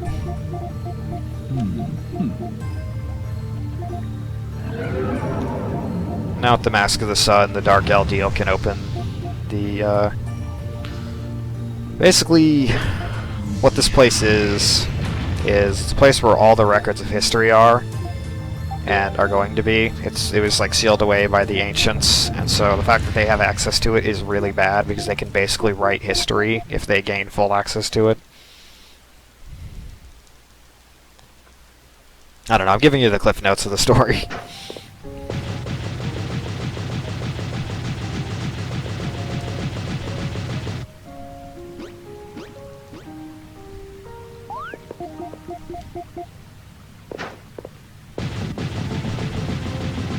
So, with nowhere to go, we need to figure out a new plan. And Karna notices this little adorable mouse demon creature. If you're familiar with other East games, they're called Ruse, and they're in a lot of games.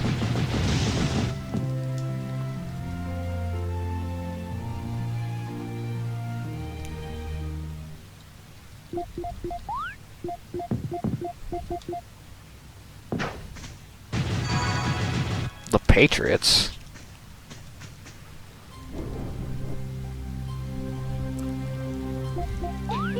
Also, I think that red one is the girl. They gave a lot of nice little touches to the graphics of this game. So right now, I'm going to be selling off the Celceta and Panacea I picked up earlier, the Hunter Knives, and the Scale Mail here, which gets me 21,005. I only needed 21,000. Oops. Oh well, I sold a little bit more than I needed to. Oh well. And I need to pick up the Sacred Mace for Kalolika. Hey, Karul. Good morning.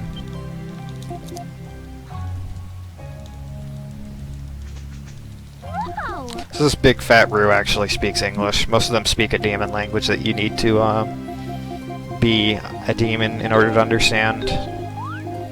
And tells me we need to find the counter to the Mask of the Sun in order to enter the sacred capital. And the counter is the Mask of the Moon, which is hidden in the next 2 dungeons. 1/2 in each.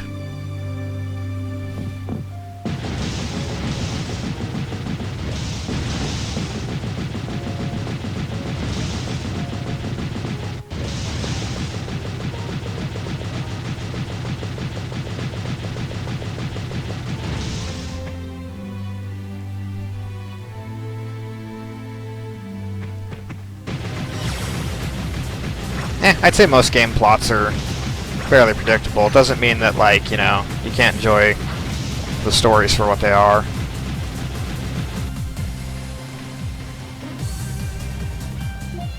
The Game Boy art. It says PlayStation Vita on there, you know.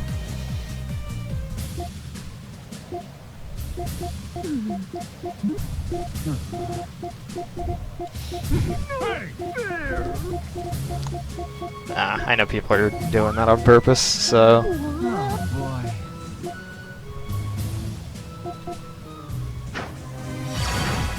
Alright. So now I have to head up the mountain here.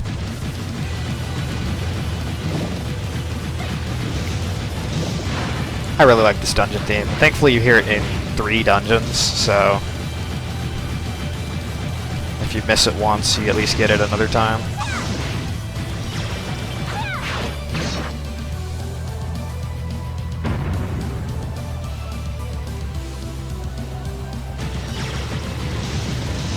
You need to watch out for these Yetis. They can, in fact, knock you over. This flashback is mandatory and gives you a little bit of insight into the lore of the Celceta region. If there's one thing the East games do really well, it's actually lore. I barely touch upon it, but they do a lot of world building if you go out of your way to look for it.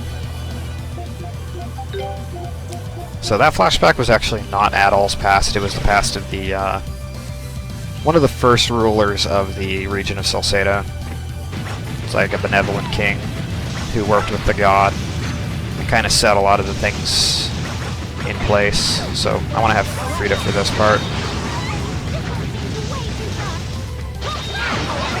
So I need to seal the left fissure so that the right fissure shoots a jet stream up so that I can progress forward. Alrighty.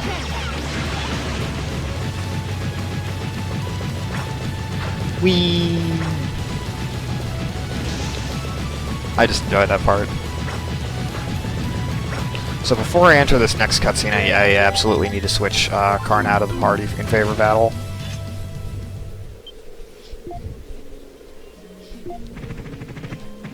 So, turns out Remdus wasn't a bad guy all along. He was just working with the bad guys to uncover their plot. But he made the mistake of wearing the mask, so this magician here just shuts him up. And now we have to fight 4 more empowered guards. We haven't gotten enough of them yet. So not having Adol in this party would mean that I deal 15% less damage, which would be very, very bad. Whoops.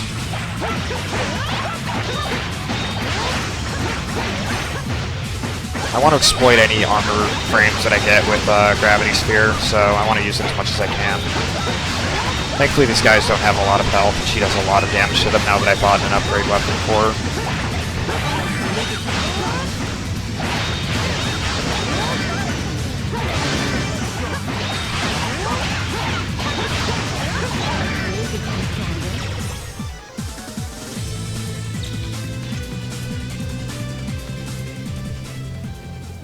Yeah, definitely check out Karul's FF1 run. He's pretty good at the game. And FF1 is a pretty neat speed run on the PlayStation Portable.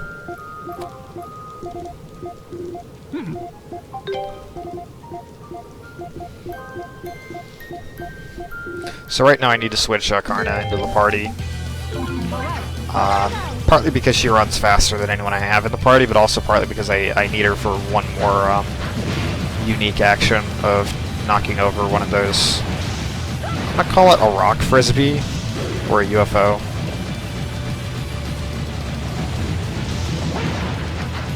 Whatever you want to call this suspended thingy that looks like a UFO, kind of, maybe. I do keep an eye on my health, but only when it's really, really low and I don't think I can keep going. Sometimes you just have to brute force things and just out-damage them. So I have to be careful here that I don't accidentally bring the wrong party into the next boss fight, because this boss fight starts immediately after I enter this trigger.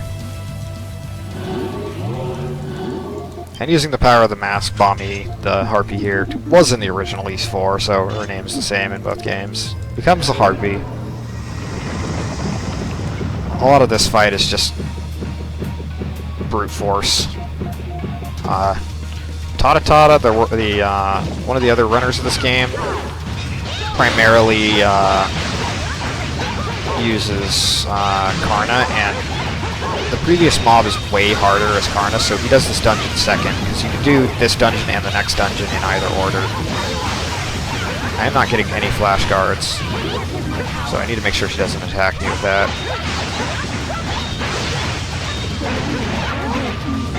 She also likes to summon enemies, but this helps actually because it builds MP. Alright, so she's gonna do this attack, which I need to stun her. And then activate my finisher as soon as it's over.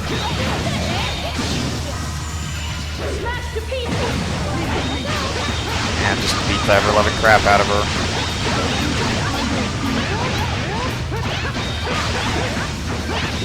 Alright. Okay, I got the flash guard, that's good. But unfortunately, Kaloka's locked on to nearby bats that she's been summoning. So she should be dead. There we go.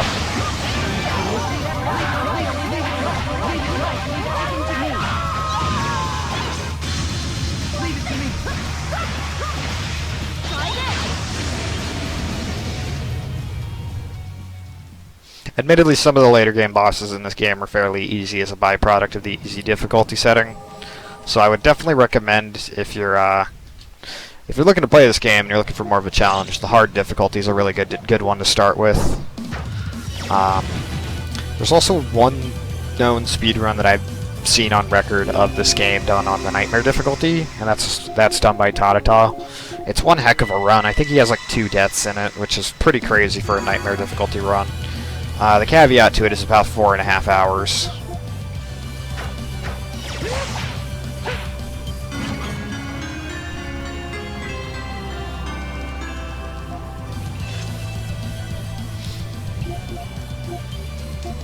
So we're going to warp back to the entrance of the mountain.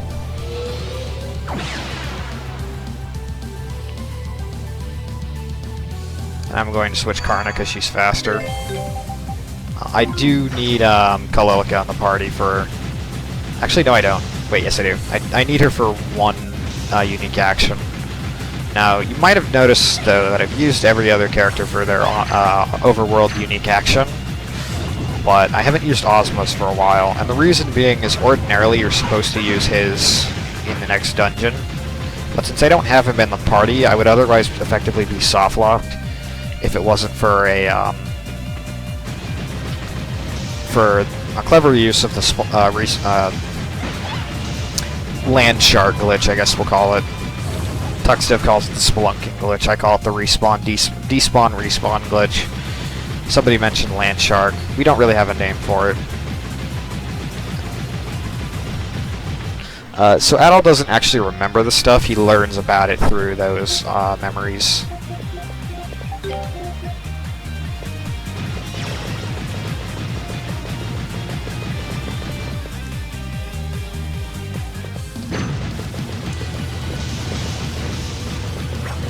Oops, lost my speed.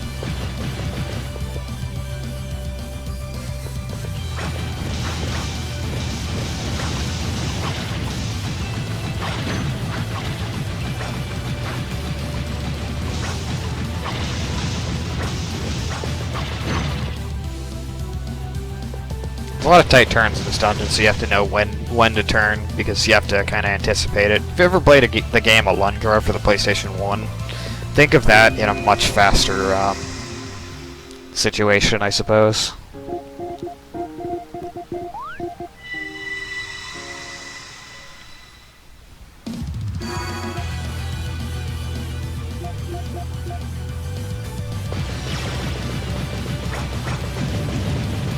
Alright, so we're going to make another use of the glitch here. This one's a little bit modified because now that I have the Hydra scales, I can do it differently. Or now that I have multiple party members, I can do it differently. So now I just clip underneath and then behind the wall, and that saves about 30 seconds normally, but it also bypasses a soft lock. Shoutouts again to Ravi for finding that out. Or, actually, no. Ravi found out the original way to do that, but then Tuxdev found the modified way for doing that, which saves more time. Oops, this was not the correct path. I haven't made this mistake in forever. Oh, there goes like 10 seconds. Gotta go this way.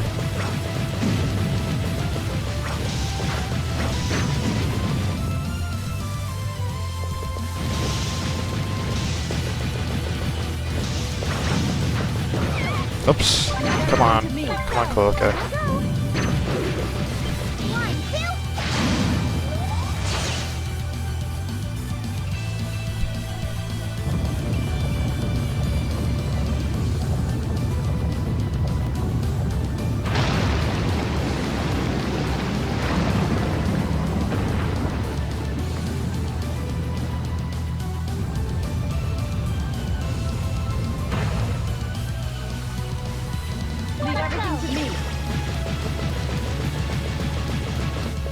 Yeah, this song is really nice. It's one of my favorite dungeon themes in this game. Who am I kidding? All of them are my favorite. Falcon JDK is amazing.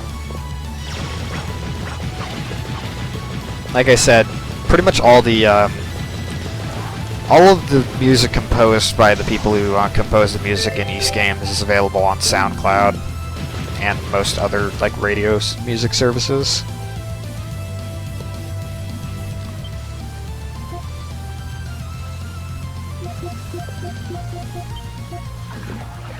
So hey, more of the Spartas.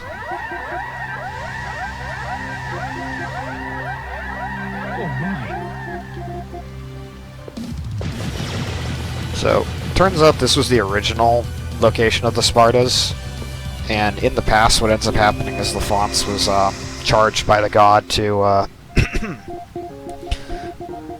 basically look after the Spartas, because they were only defending themselves, but they ended up killing a bunch of people anyway, so he created the sacred beasts lair and Cell as a place to give them a proper habitat and have people like actually treat them with respect. And then of course this guy who treats nothing with respect decides to come in and turn himself into a giant ugly beast man. If I'm not careful, this can be one of the easiest bosses to die to in the game.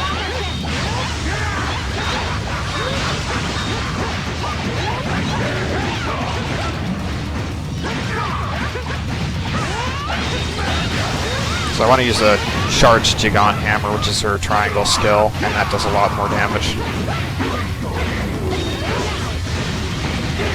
So it looked like he grabbed Kaloka there, but didn't actually do so. That was weird. Did inflict burn on her though, which is not good. Oh crap. That attack comes faster than I anticipated, so I messed up the flash guard.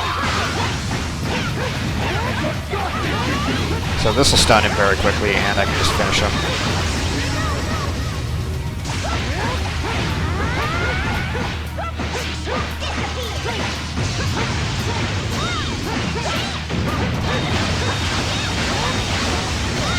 There we go.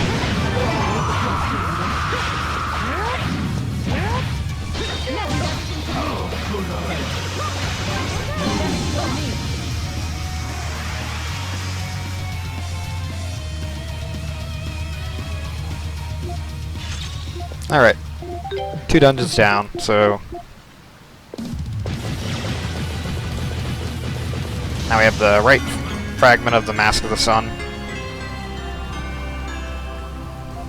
But no way to fix it.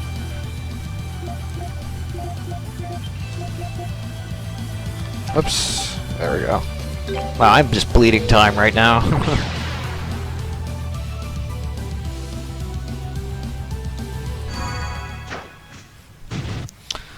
So, my other party members apparently brought Remnants back to the nest here to recover. So, happy reunion aside. We have no way of repairing the mask, so we need to speak with the Grand Roo, who can speak to the wise giant tree, because anime, I don't know. Yeah, OCR is great. I have to check if OC Remix has any remixes of any East games. So as a bit of a note, I can't actually warp right now. I have to leave so this cutscene can trigger before I can actually warp out of here. Whoops.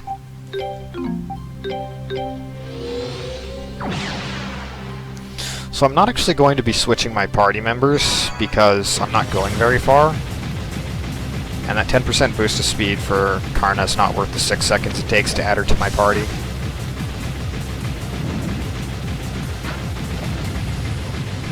Anime. I say because anime, but I honestly don't think any of these games are really anime-ish. They're just old school JRPGs with medieval fantasy plots.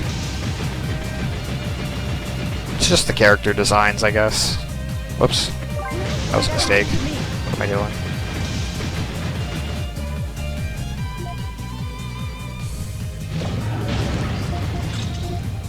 Yes, that is very true.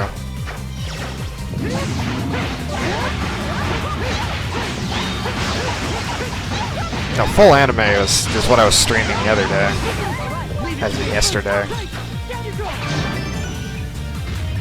So, Adult has just gained his second unique action, which is, he was given basically a dagger which lets him kill ancient beasts, because you can only penetrate the flesh of ancient beasts with ancient beast weapons. So if you weren't tired of hearing this dungeon theme, which I don't know why you would be, because it's great, we get it one more time.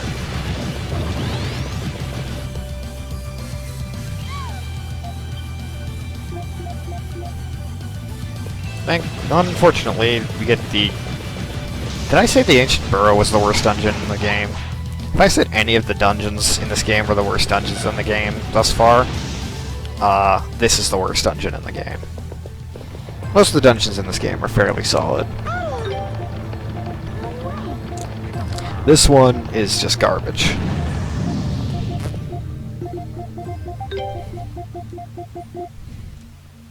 And the reason being is that this is an escort mission. Some East games have escort missions. This one has one, and it's annoying. And it's another reason I don't like Lisa.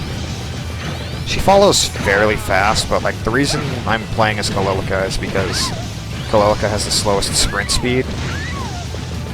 So I'm just making sure Lisa doesn't fall too far behind. If she falls too far behind, I can't keep going. Thankfully, she can't die. It's just a giant waste of time if you end up losing track of her.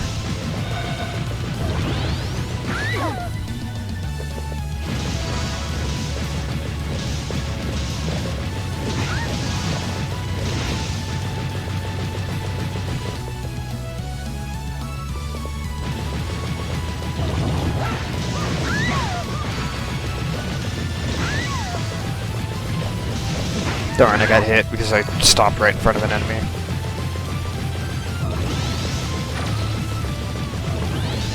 If you see me stopping and continuing, the reason is just to let Lisa catch up a little bit.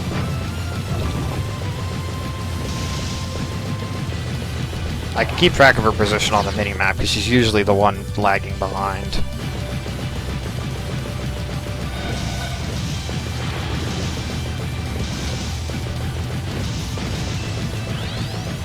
Come on. And she got stuck.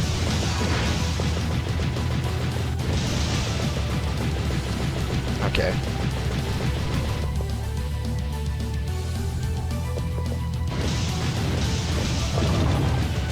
Alright. So this is another use of the dwarf bracelet glitch. If I can get this right.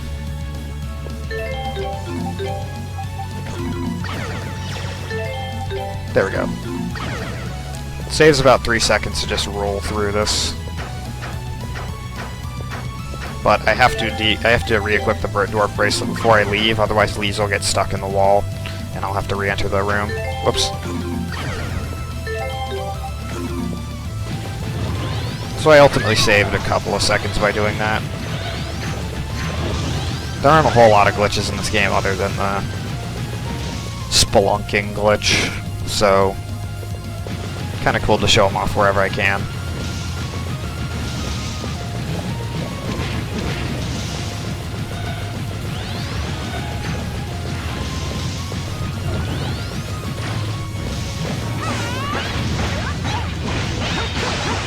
I want to kill this guy before he does another slam, but I didn't get to do that, so switch to Handheld. Thankfully I can activate his unique action no matter whether or not I have enemy aggro on me or not.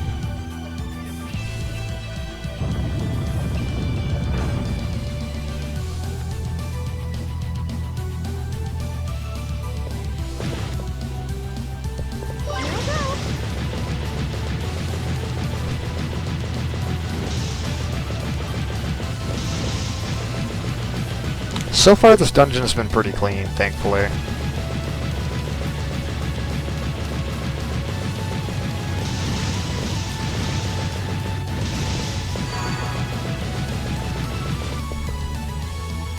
Alright, so we're at the very end, basically.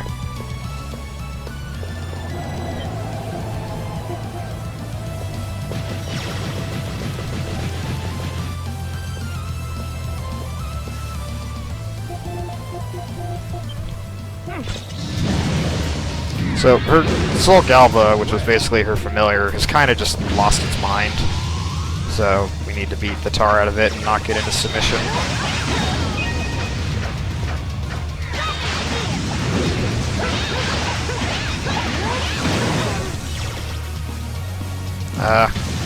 Darn it! Left trigger.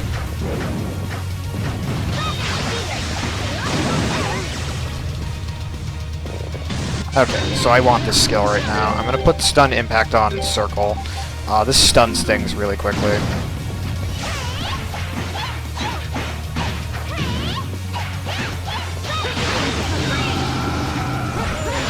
So now, hopefully I can 2-cycle this guy.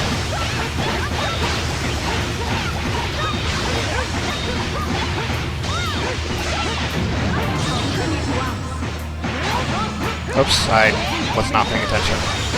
Okay. Alright, that went about as well as it could have, given the situation.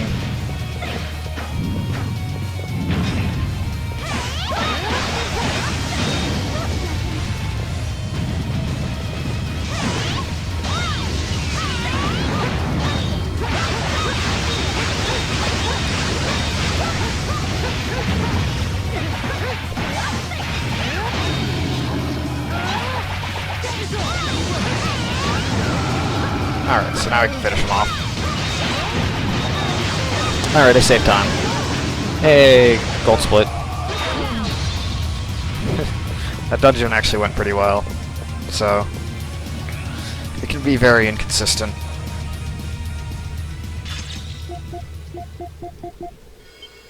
So it turns out actually that the reason why it was going mad was the king, who was in several of the cutscenes that we saw, was actually sealed within her familiar. Honestly. And now he's being set free. He also has the power to fix the Mask of the Moon. I guess LDL gave him that power or something.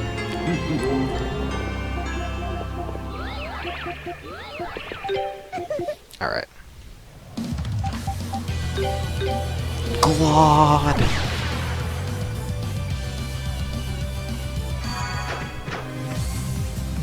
So now we're coming up on the final dungeon of the game. This game took me 20-ish hours to play casually. It's also because I did a lot of things, actually use the crafting system. All right. and played on a higher difficulty, so bosses killed me a lot. Like, it's a little hard to die on the easy difficulty, but it's still very much possible, especially with how little equipment I've bought. There is also a super boss-ish in this game, if you enjoy that kind of stuff. So we can put on the Mask of the Moon and enter the land of Iris, the location of the final dungeon.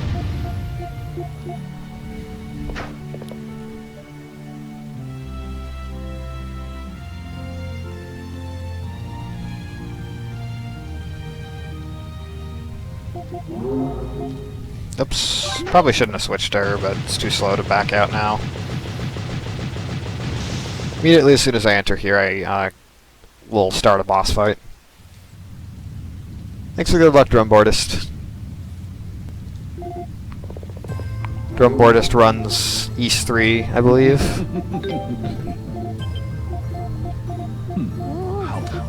I'm not surprised how many people love it, because it's like, it's definitely a cult fandom, is, I mean, Falcom games in general.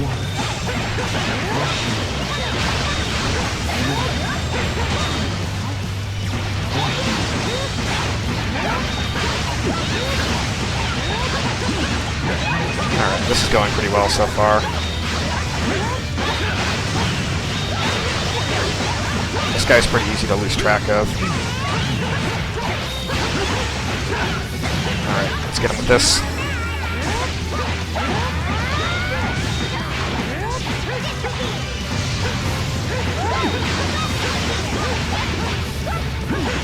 Darn, I was a little too early on the guard.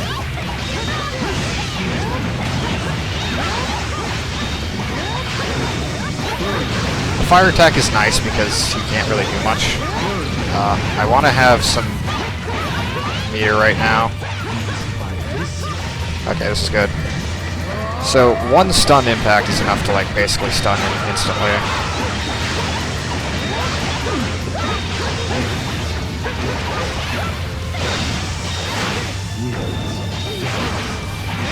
This attack is annoying and wastes a lot of time.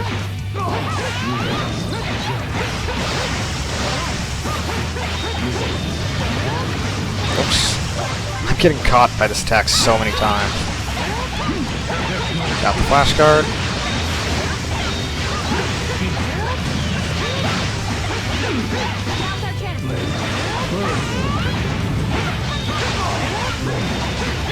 Come on. Not the combo, please.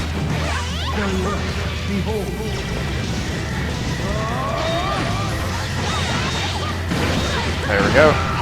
And he should be dead. Oh, shit, are you kidding me? There we go. Now he's dead.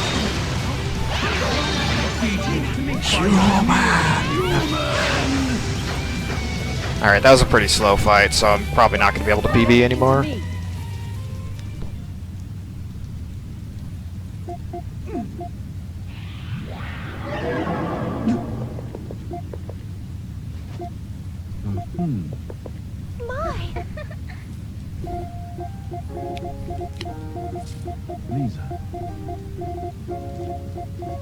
Yeah, I know Celceta and Falcom have a pretty good relationship. Anyway, plot events. Gruda still has the mask. And Aldeal is good, but he doesn't have the power to stop Gruda because, like I mentioned, the gods in this series are not omnipotent. They're just more really powerful beings. Okay, I'm gonna switch Adel for Karna here. And we will enter Iris properly. I mean, I still expect this will be sub 253, which would be really good. My PB is 250.02. So my goal is eventually I can get a run that is sub 2 hours and 50 minutes. I was trying to get it for a while, but I kept messing up the land shark glitch. I'm gonna call it a bunch of different things. Aw, thank you, Splody. So I want to set this warp point here.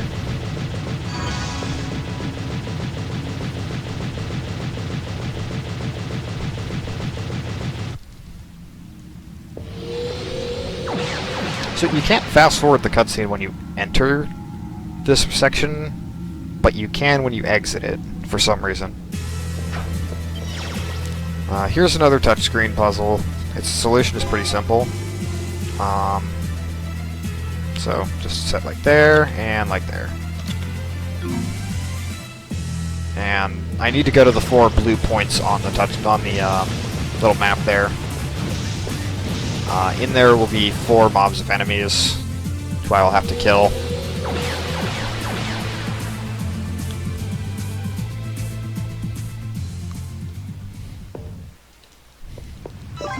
Thankfully, this is like the only actually kind of annoying one. Oh wow, she got frozen. That's really bad. Okay, I can switch back to her. There's 3 areas in the final dungeon I can go to. I just choose to go to this one first because I can get the second best weapon in the game for Galilica here for free. And as she's my main damage dealer, that's pretty important. It is a puzzle, I just know the solution. It's probably the closest thing to a proper puzzle in this game.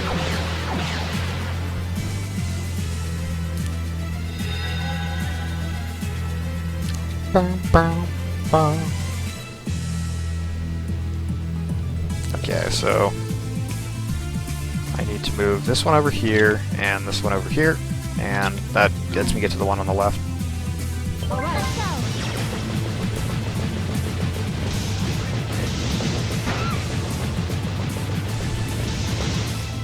It's cheating, I'm using game facts. Has that ever been an argument? I'm not, like, ever.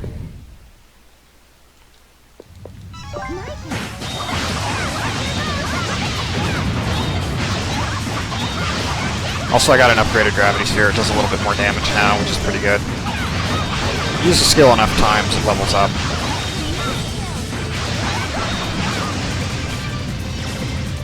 So it looks like I saved some time on this section here.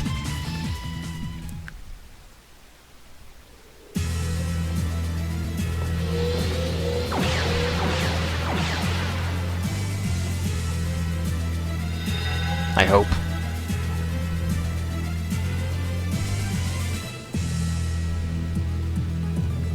Alright, so I want to adjust this 1. Head down over this way. And kill this guy.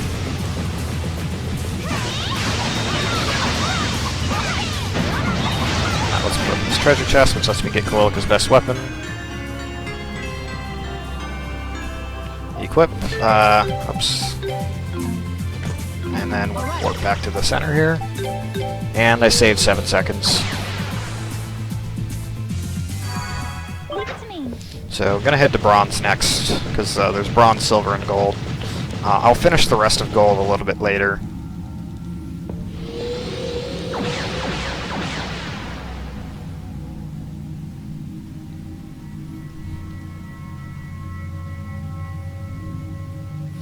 Bronze is a puzzle heavily based on platform switches.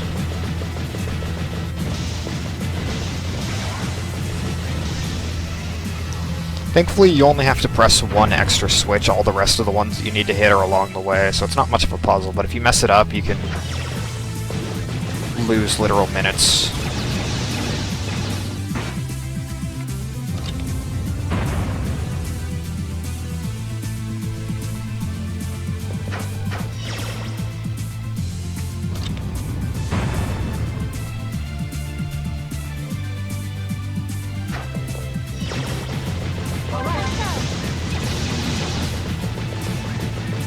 This next part I can actually damage boost through this part by rolling around the edge, and I got it first try.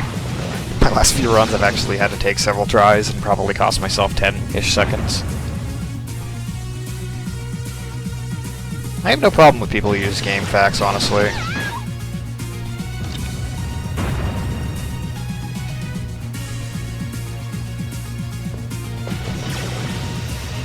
It's one thing to let a guidebook handhold you. It's another to use a guide to like help you get past a hard part. I mean, wasn't that what people did back in the day, anyways? Oops. Yeah, I do need to activate this switch here. Otherwise, I'll leave everything off cycle. If I don't press that switch there, I have to warp to the beginning of this room and do all this over again. So I took a couple extra seconds there to just double check that I didn't mess up.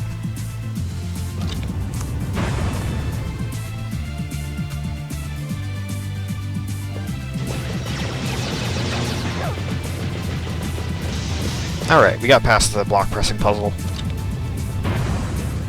You can press either of those two switches and it does the job. I like this final dungeon theme, by the way. It's pretty cool. Alright, so I need to use the Beast King claws.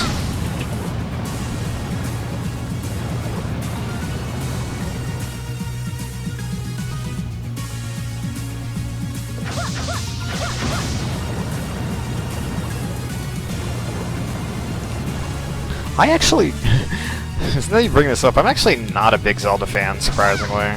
I enjoy them. They're just not, I kind of tend to prefer action RPGs where I feel like I'm rewarded for combat a little more. Not that they're bad, just not my cup of tea usually. So I'm gonna switch, oops, this is a little early for that. Switch the Gale Shoes back on.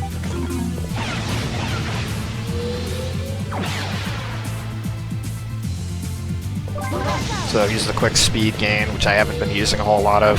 It's kind of new tech and I forgot. Yeah, if you switch characters 3 times, you can accelerate much quicker. And this gets me the Apocalypse, which is Handheld's second best sword. They're super good weapons that you can get in this game, but you have to do a long side quest. And I want to equip him with it because if I don't, his damage is basically nothing, and I need him for the final fight of the game.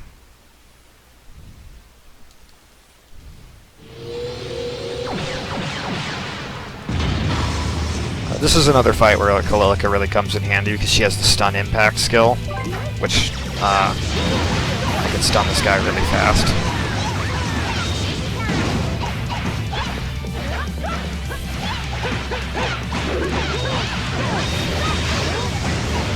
Oops. Oops, he was not the right character to do that with. Oh well.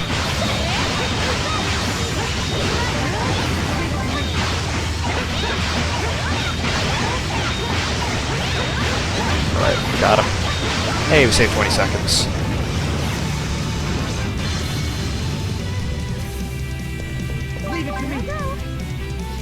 Alright, I'll switch back to Adol because I want to have Kalilika for Karna for the next part. So this I can fast forward through for some reason. Alright. In the interest of ultimate American laziness, it is faster to warp to the center of the room than it is to run there. So we're doing the lazy thing.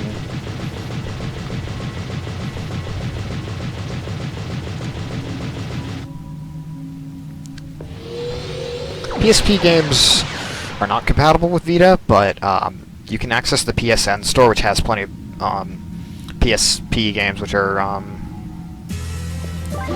usable on Vita. So now, Iris Silver, the gimmick here is elemental crests.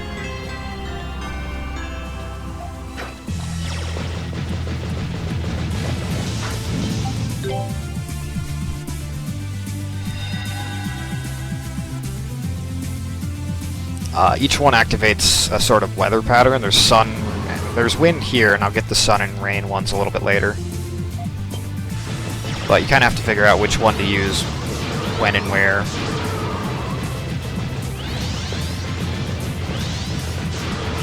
So I need to remove the wind crest here.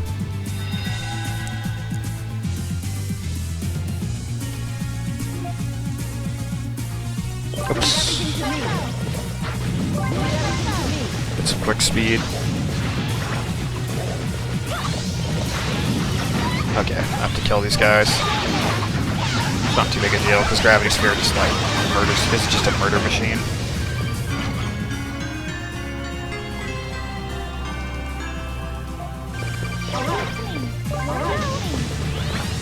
So now I have the Rain Crest, which I can use to shoot, that's a waste of time. Dang it. Well, I just cost myself some seconds. Alright, so hold up the Rain Crest. Because you can swap them rather than having to remove them and reinsert them. Thank you, Falcom.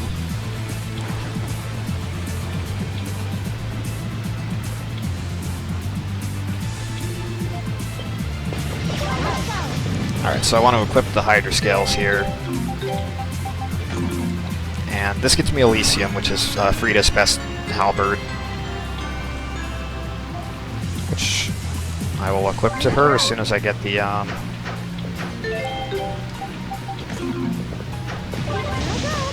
will equip that to her as soon as I switch characters again. Oops, wrong way.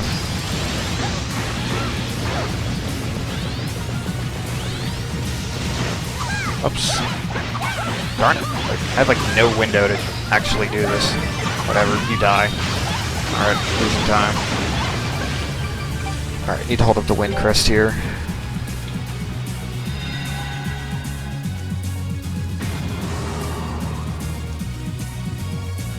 Alright, so go to Frida and then swap her out.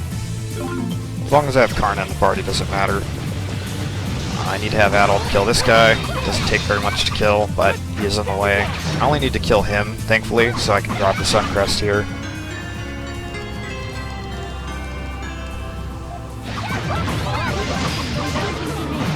Alright. Then hold up the Sun Crest to melt the ice that's been blocking my path here.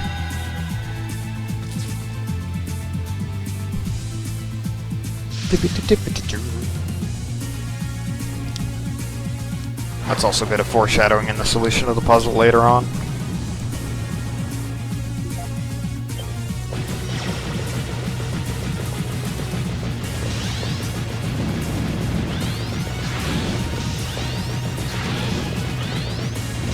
So now I need to hold up the Rain Crest. Unfortunately, while it lets me progress, it doesn't let me go up the boost platform, whatever you want to call this, ramp, I guess, like a ramp. So I need to kind of come up with a bit of a clever solution. I say clever, but the puzzle solving in this game is pretty simple. I just need to lower this platform. It's really simple. But it's easy to screw up if you overthink things. And then hold up the Sun Crest, which will dry the water up.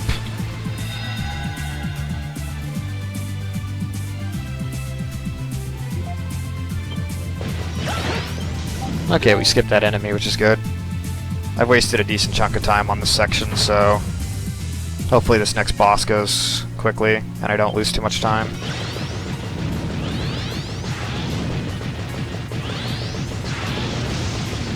I don't need that treasure chest. Okay.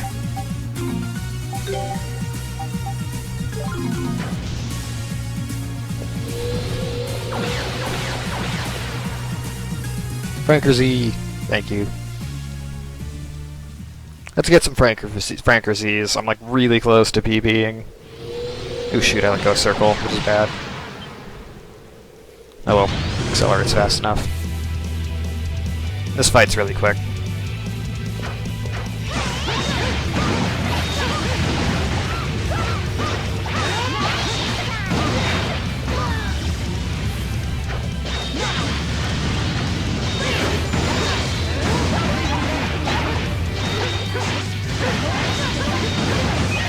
Alright, let's get him.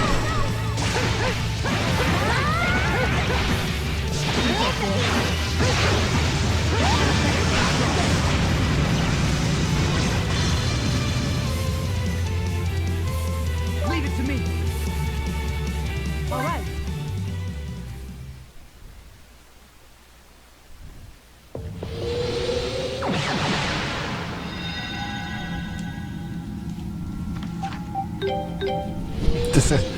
The nice chain of Franker Z's.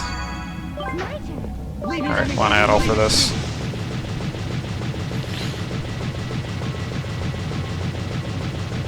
There's not enough running in this section to warrant switching. I like the staircase of Franker's.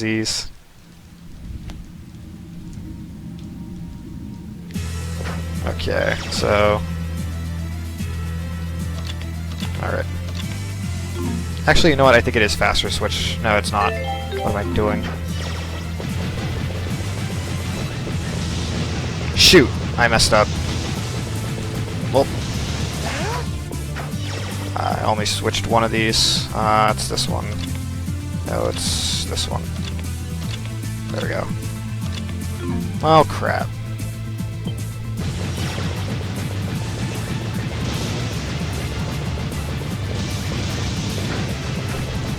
This is my first full run of this game in 2 months, so I did one D-Rust last night that went badly, and I'm just like, yeah.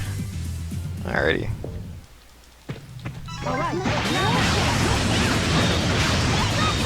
Alright. These spiders are super dead, thanks to the strength bonus of having this whole party together. So I think Karna is basically done from the run.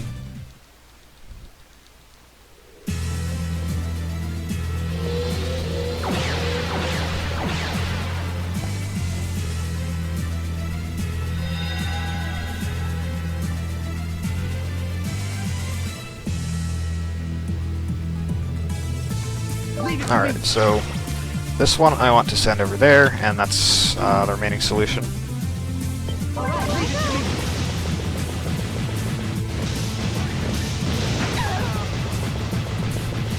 I love showing this game to some of my friends. They just say, why would they make you even have the ability to go that fast? And my answer is generally, I don't know, but it's great.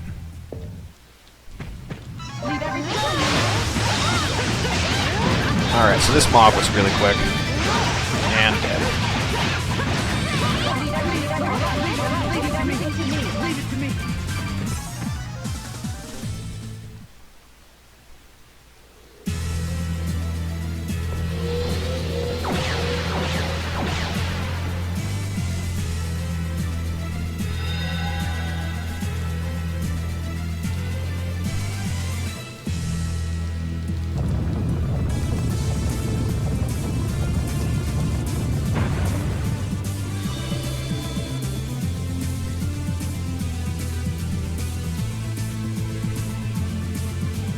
So I need to move this just one this way, and then we're good to go.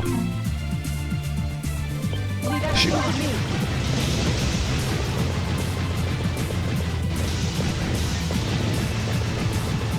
At least Adol's getting some screen time. He's generally been neglected this run.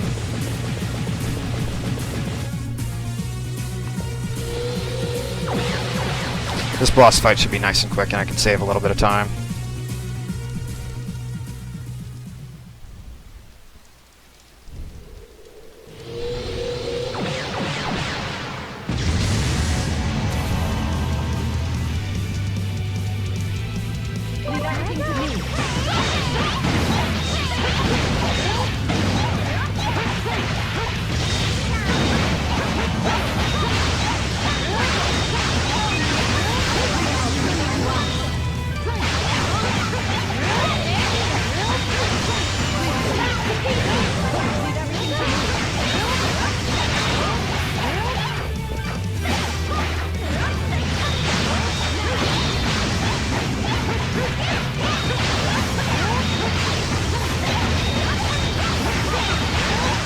Die, please. Thank you. Hey, we saved 15 seconds.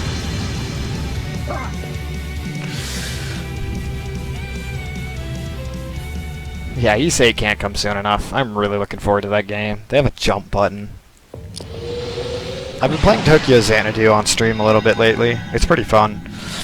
Similar to this, but it has more of an aesthetic style to Legend of Heroes. Also, it's basically Anime High School, the game, which is hilarious to me, because I enjoy making fun of Anime High School tropes.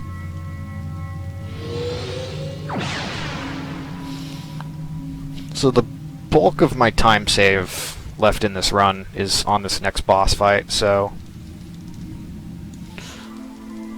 depending on how good or poorly this goes, I could still PB, which I should also mention is world record, so I will, if all goes well, I can redeem myself for my showing at RPG Limit Break, in which I claimed I might get record and then was 10 minutes off from my PB.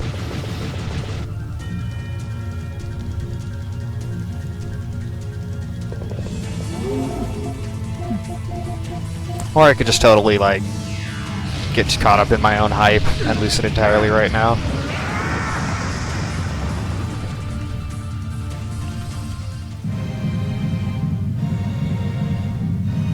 So the first phase of this fight is the first and only time in the game where we actually see bosses have type weaknesses. Oops. So this one's weak to slash, which means that I want to actually have Adol and Frida do most of the damage.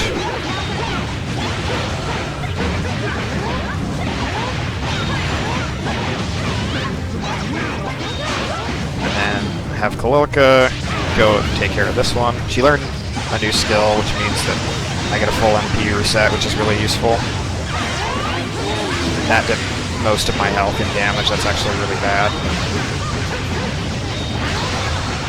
I'm not getting the guards I need right now. This is really, really bad. I might have to play the last phase really safe. So I'm gonna guard here.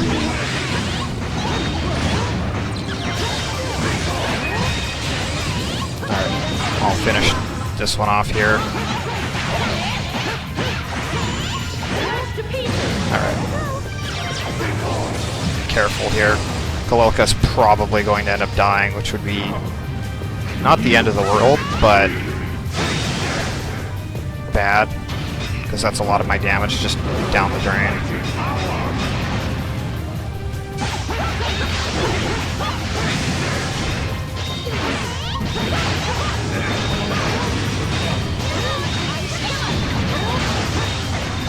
Ah, I missed the flash guard.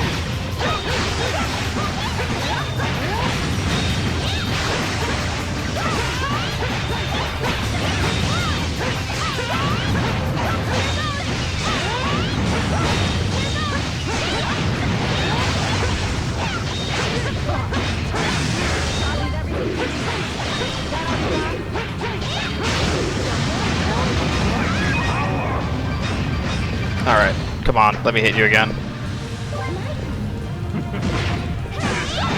Alright. I'll get a supercharged finisher here.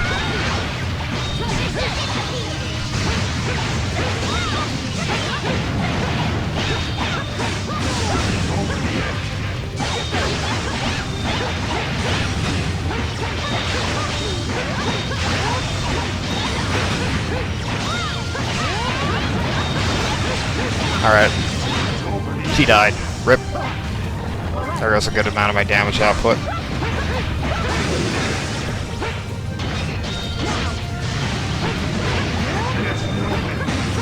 Why am I doing this attack? It doesn't hit him.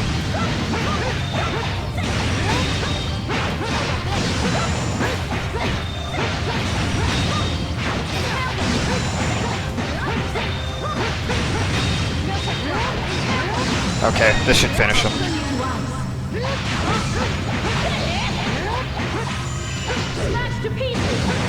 Yo, that was actually a really solid fight. So Kalilka being dead actually doesn't matter right now. It's only important that Adol is alive.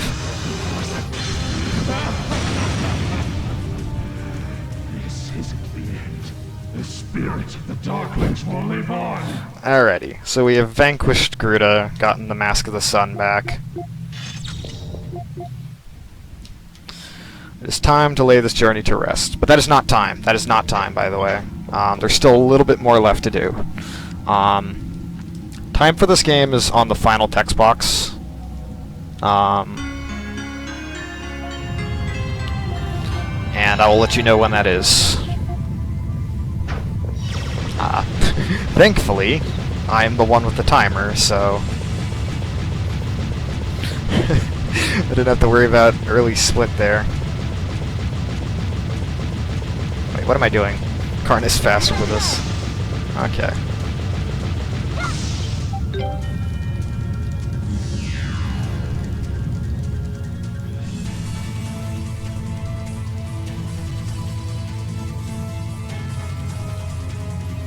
Alright. So now we need to escape from Iris because it's collapsing in under itself. Because nobody should have access to the ability to write the future themselves. Is kind of the lore reason why.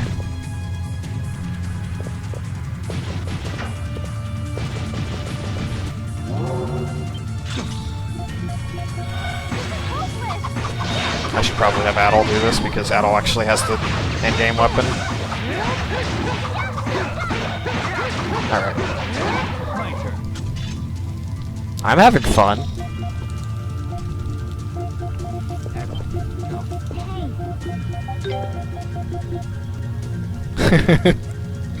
Use the 666% fun. Alrighty.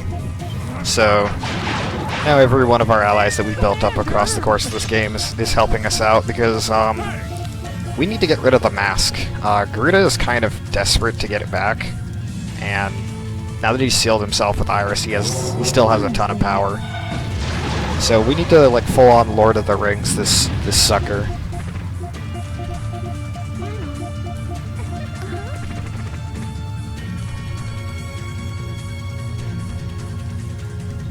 E7 is a good game to start with. It's fairly similar to this one, except you can't run as fast. Alright, let's actually not get hit, because this section you can lose time to sloppy play.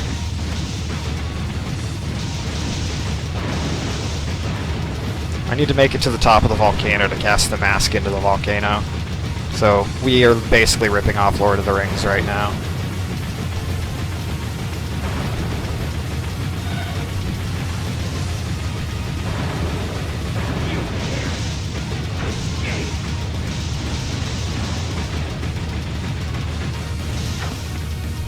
They don't want to get hit by the fire there.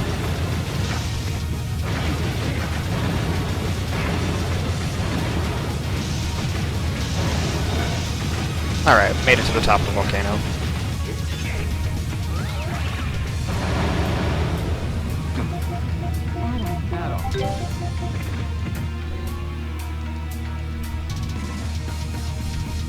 I mean, of course, play it casually, but I think the game is a great casually. I wouldn't speedrun anything that I didn't like casually, except for Sonic 3D Blast. Alright, final boss fight time. This is pretty simple, actually.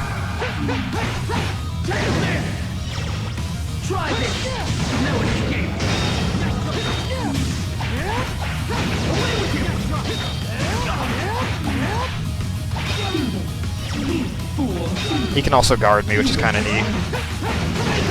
But this is easy mode, so...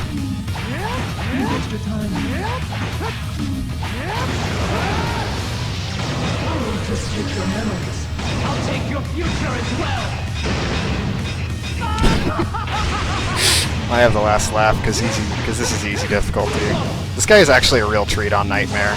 I definitely recommend this game if you have access to a PS TV or Vita, which if you don't, why don't you? It's great. Okay, so final text box is time. So we've defeated him, but he's gonna keep coming back until we full on Lord of the Rings this sucker. Will you throw the mask away? Sure. Alrighty. Okay, so I have to press start because I can skip this cutscene. It just shows Lisa flying with Saul Calba to save our behinds, because we were about to fall into the volcano. She comes in and saves us. And the dead king and LDL look on.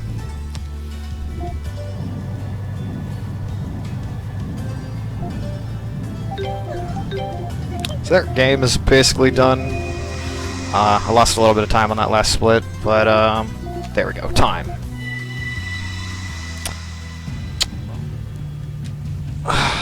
That was fun. I love this game. Straight up Lord of the Rings. Well, I mean, they weren't exactly original back then. So that ends Adol's journey into the world of Celceta. Absolutely recommend this series. great games. You can play like a couple. There's a couple on the PS Vita. There's a couple on Steam whenever they go on sale. Like, this is just me shilling out for the series that I absolutely adore. So, thank you everybody for watching. I believe next is Final Fantasy 1 with Karul. So, oh, and yes, this is PB. This is Marathon World Record. I mean, not just Marathon World Record, it is actually World Record. Admittedly, this is only the second time I've completed a run with this route, so... nonetheless, it's still pretty cool.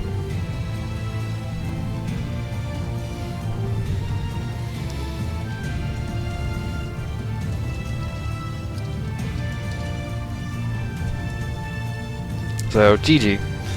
Alright, I'm gonna put my headphones back in, so, go ahead and take it away. Looks like we're a bit ahead of schedule. I suppose I can let the credits play out. I like the credits of this game. Well, not credits, but yeah. Actually, this is credits.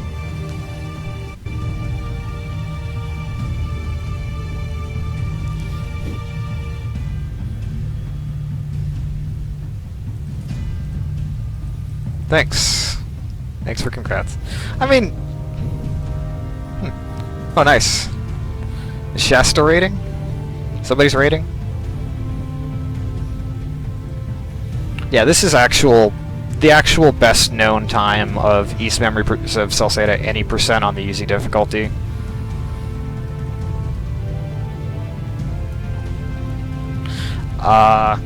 Twitch channel is the one that's listed on the layout here. Probably the reason it sounds like an old VCR is because my mic is not that good. I still need to upgrade it a little bit, but I've just been really lazy about that. Alright. Since everyone seems to be asking for a high five, I don't sub to this channel, but I do have a, I suppose I can do a high five. I do have a Spike Vegeta sub emote.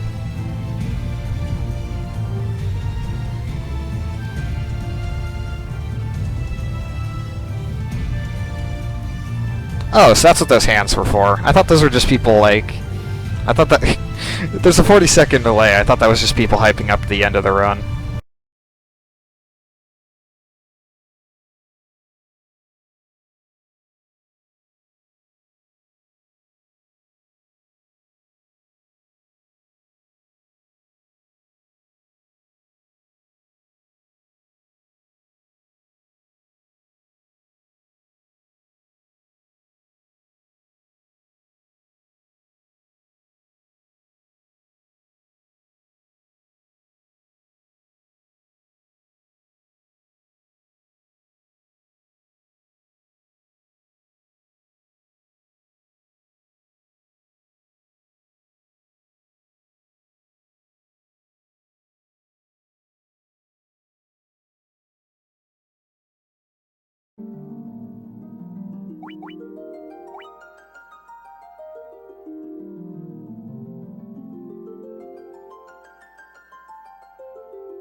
Ghost, you still there?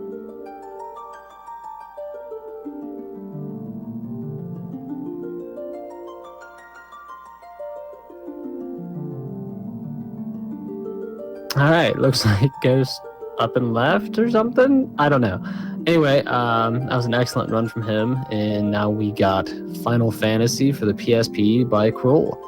So another RPG for you guys to watch. This is a remake, isn't it? It is a remake, yeah. This is the 20th anniversary edition, and surprisingly enough, the fastest version of this game, so, yeah.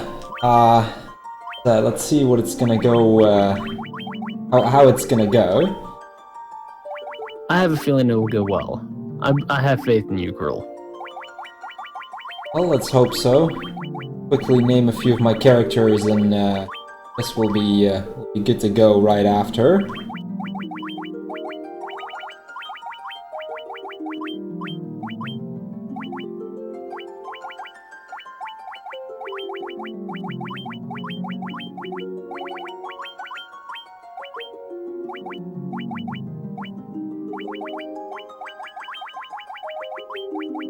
Alright, well, I'll leave you to it, man. Good luck. Thank you. And yeah, I mean, if we're all good to go, then let's get the show on the road.